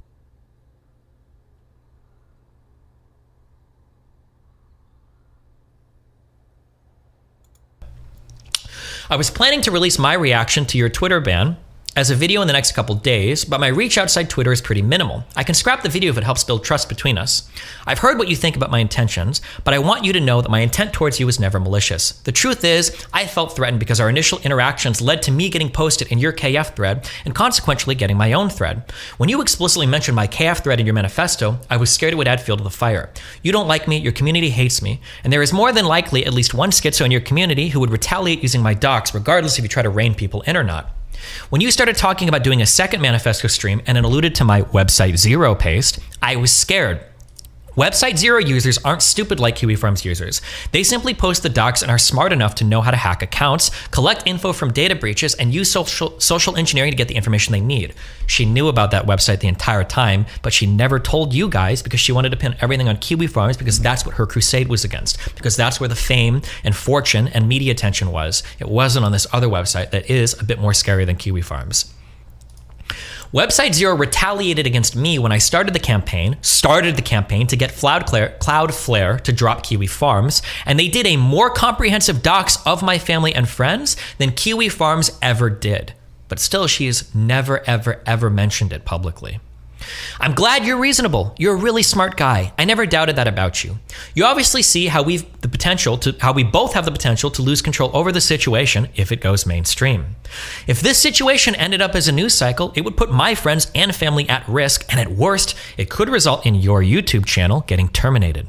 I'm glad you agree with me that both of us walking away is the best course of action. I don't want to see either of us eat shit because of this. Okay, gotcha, makes sense. I'll think about it more from my POV, but I'm pretty content to probably just leave everything where it is. Even in the best case where my doc destroys you, it means every single person in my corner is a deranged transphobe /doxer /harasser /Nazi etc. who's going to end up causing me more trouble than the positive exposure on any doc would ever get me regardless.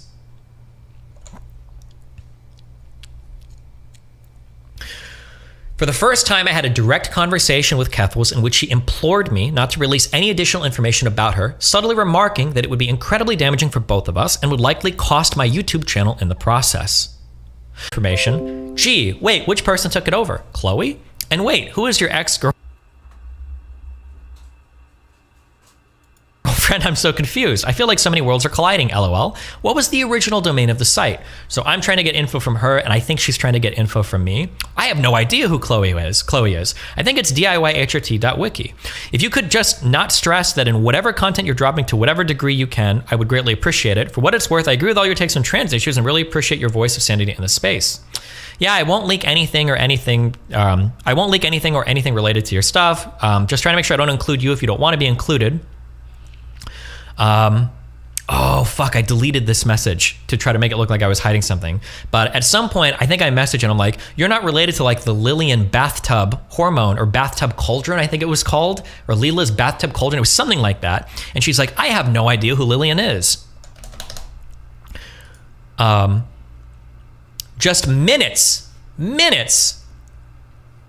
after leaking one of Neurotard's AKAs to her, the DIYHRT GitHub repo is brought offline in order to hide any future changes to the website. So they delist the GitHub repo for their website so that we can't track changes on it anymore. So the project is no longer open source. Future snaps of the site are also blacklisted from appearing on archive.org, something only possible if requested by the owner of the domain. It's really funny because I think it was either, I don't want to get this wrong, it was either them or Cyber Vegan suggested we should start taking snapshots of the snapshots because they're probably going to blacklist their domain, and that's absolutely what they do. So added to the DIYHRT Git, they say, this is evidence that I own DIYHRT.wiki and DIYHRT.github.io. It is my request to have these sites removed from the Wayback Machine as per my email, trying to bring all evidence and all past archived stuff of this website offline and off of all the internet archives. And now when you check the Wayback Machine or any archiving sites, you cannot list or go back and see snapshots of the DIYHRT website. If the website was merely a wiki listing other resources, as Sorrenti claimed, why so much secrecy surrounding the GitHub and the website?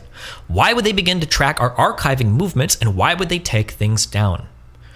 2 days later, on September 19th, Chloe tweets that harassment has forced her to shut down her Twitter and step away from the DIY HRT directory. In the very same thread, she claims that Sorrenti has absolutely nothing to do with the decisions and had no input on anything relating to the website. This seems suspect given the level of coordination publicly and behind the scenes between Chloe and Sorrenti. But even if that was the case, that is no excuse for sponsoring the directory. It is the responsibility of Sorrenti to do her due diligence before sponsoring or endorsing any entity, particularly when it comes to something so intimately tied to the health and safety of minors. So this was 2 days after the 3 people tried to message me to drop our investigation. Recently, I've been receiving a significant ramp up in the harassment I've been facing. The situation has escalated beyond what I'm able to deal with. I will be shutting down my Twitter and I will no longer be involved in the DIY HRT directory. Me and the whole current team of people who have developed it so far will no longer be contributing in any capacity to the site. Ownership of the site will be transferred to a new owner within the next few days. On a final note, just to be clear, Keffals has never had any say in the development of the site beyond the design of the sponsorship banner and how it would be run. Any changes made to the site were decisions made by our team only. Immediately after, the DIY HRT directory link is removed from Sorrenti's website, but the chat command was kept, and I believe that it's still there today, although they might have taken it off today. On September 20th, Sorrenti spoke of the site on her stream, claiming the harassment after the H3H3 podcast was too much for Chloe to bear. She then explains that she no longer will be publicly involved with the DIY HRT directory because she's too high profile and will direct too much harassment towards the site, a strange thing to say after comparing herself to AOC supporting abortion drugs. Oh, any word on the DIY HRT directory? Okay, yeah, I can talk about that. Like, I'm sure you all heard... what happened. The idea that those two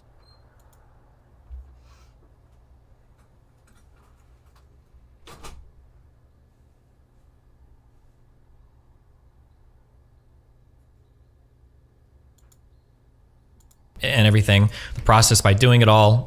You can also email them if you want them to ship you their own stuff that they've brewed themselves. Oh, this is the HRT directory that archive.org. The language here to get rid of the references to minors. All of this started happening, and then Keffals reaches out to me. She friend adds me. Hi, Steven. I thought it'd be good to keep an open line of communication. I want to make it clear, I didn't add you to antagonize you. Shoestring budget. Like, they had no money. And I wanted to use... It shouldn't be.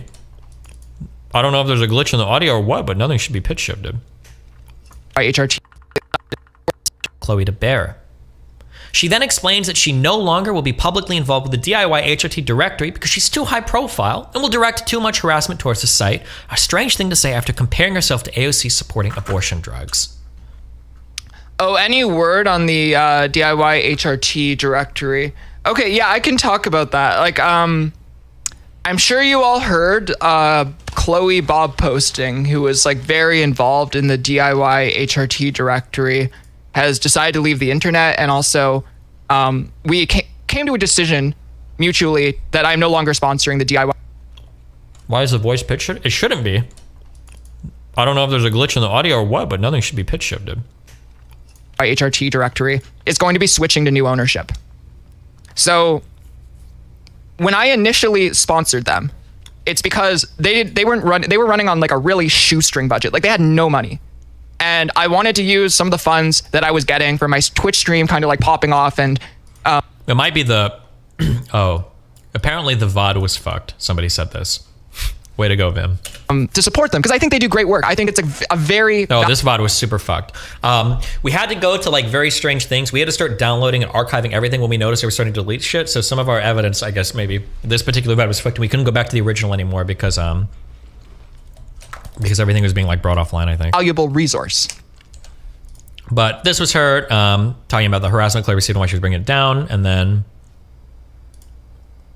Could I make my own directory? No, I can't. Like, the problem with me is that my profile is too high, and anyone who is like anyone who's associated with me basically is at the risk of getting harassed a lot. So I think like it's best if I stay away from things like the DIY directory, because although I support them and I want to see them succeed, my involvement publicly will hurt them.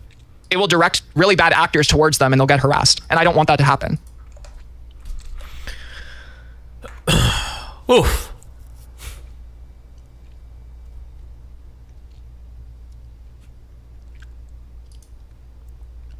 Keffals, a character analysis. I don't know if we'll go through all the shit on this part, but in the media, Sorrenti is widely regarded as an online trans activist hero, waging fierce wars against hateful adversaries across the battlefield of the internet.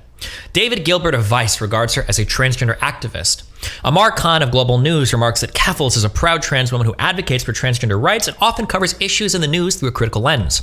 Her existence has led to her being attacked online, with trolls mass reporting and getting her suspended from Twitch and Twitter for breaking down issues facing the trans community.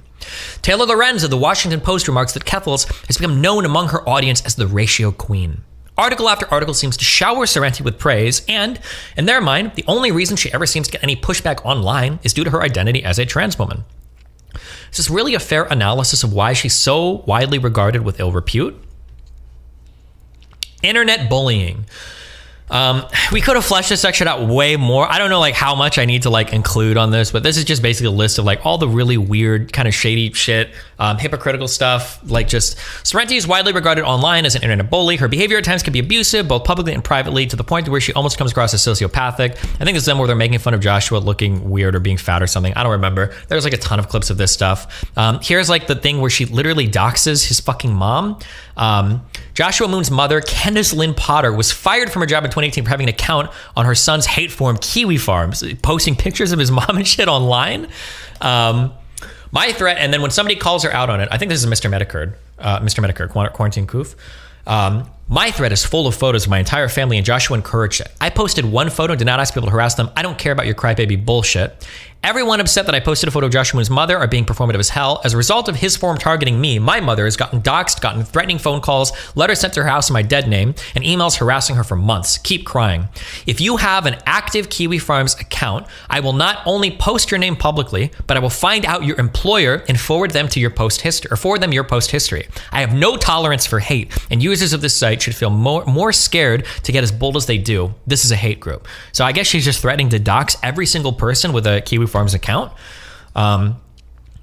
She had a this is like a whole other thing. I found out who the Kiwi Farms user was who doxed my mother and sent him a photo of him with his mother and addressed him by his name, and he deleted his account. Unlike him, I'm not posting it online, but if he comes back, I know where he works. I'm going to forward his entire post history to his boss.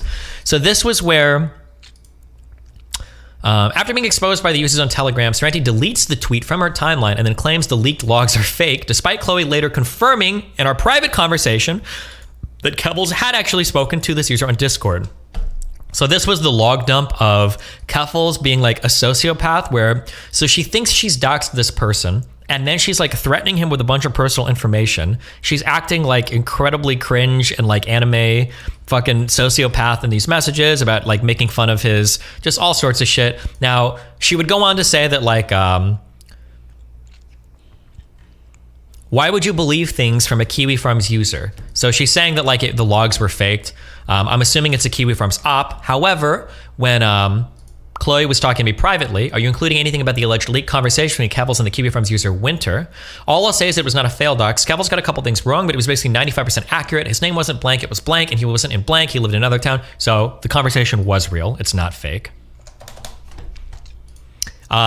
Within the log dump, Keffals posts pictures of people he thinks is his mother.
threatens to send information to his family, tries to blackmail him into deleting his Kiwi Farms account, makes fun of him because she thinks he went to military school for selling drugs, makes fun of him for what she believes are the divorce of his parents, posts pictures of who she thought was his brother and pregnant girlfriend, just says he's acting like a retard, etc., etc., etc. She's told YouTuber Flamenco to kill himself on multiple occasions. She publicly faked DMs to tweet about the quartering. And then after the quartering response to that, she claims that she tried to get his sponsors dropped. This is her like on her stream, like faking DMs, and then she like tweets these out as pictures to her audience. Now maybe she'd say, well, it's obvious that I'm faking them, but nobody on Twitter knows. Sorrenti became abusive with someone in DMs because they unfollowed her on Twitter. This is like an unhinged convo that Sorrenti has with somebody who she gets really mad because they unfollow her on Twitter because this other person is just tired of all the bullshit. She tries to bully Jesse Single from reporting on Website Zero. She goes on an unhinged rant and calls Stardust a fucking bitch because Stardust was questioning her about false accusations related to Flamenco. This is... But I can't really comment on that. I do know that, I feel like it's kind of hypocritical to be blaming him for being part of a forum, right? Oh, shut the fuck up, you stupid bitch. Really? Blaming him for being part of a thread that is engaged in so much harassment that my fucking mother's address was leaked and they went after my family. How fucking discourse brained are you that this is actually something that you would say? Holy. So I'm not trying to get you mad or anything like that. Okay, then actually be a fucking person. Right. I've expressed to you that I don't approve of doxing and I don't. He's in your chat. Yes, he's Tell in my him chat. you don't approve of him being in Kiwi Farms. He knows that I don't approve of doxing, but Kiwi Farms is But you're like separate from okay that. with it. But you're okay with people who engage in that in your community because he's there right now. I mean, I don't think people in my community engage in that. Nobody in my community is doxing. Is Flamenco not part of your community? Is he not in your chat just like you said? He has a much bigger community Did than she I call her a fucking cunt at the end of this? I don't remember or not. do. We had this platforming discussion 5 minutes ago. Yeah, the platforming discussion. He's in your fucking chat. You're not doing anything. You don't care. This is just content. Unless you have screenshots, I'm willing to ban him if you have screenshots of him posting docs. But he didn't post docs. He engaged in the fucking thread. He engaged in a group harassment campaign. How are you so fucking stupid that you can't see that this is the issue? The issue is that he engaged in a group. So again, just because people hate on me, right? And then I can say the same thing about when people have been directed hate towards me. Just because they've engaged in it doesn't mean they're also responsible for every single thing that happens as a result of that hate. He's part of the group that is responsible directly. He directly encouraged it. I've seen the shit he said about me. I've seen his fucking like cozy stream where he uses memes that use content from the fucking thread. How is he not culpable here? What kind of content does he use from the thread? Oh, shut the fuck up. You want me to like pull up the Nazi site and look over his memes? I mean, I don't. The reason why I'm asking is because I don't know. I haven't paid attention to You don't know. I came here to talk about you and me, not about him. This is why I'm mad. Because you have no morals. You have no principles. You're willing to just stand by people who engage in group harassment on a forum that multiple trans people have killed themselves over. You coordinated group harassment of plenty of other people. Group harassment? Yes, group harassment. have. Do you have anyone who has to fucking lock their door at night because they're scared because they get fucking like hate mail directed to their house just because they're associated with me?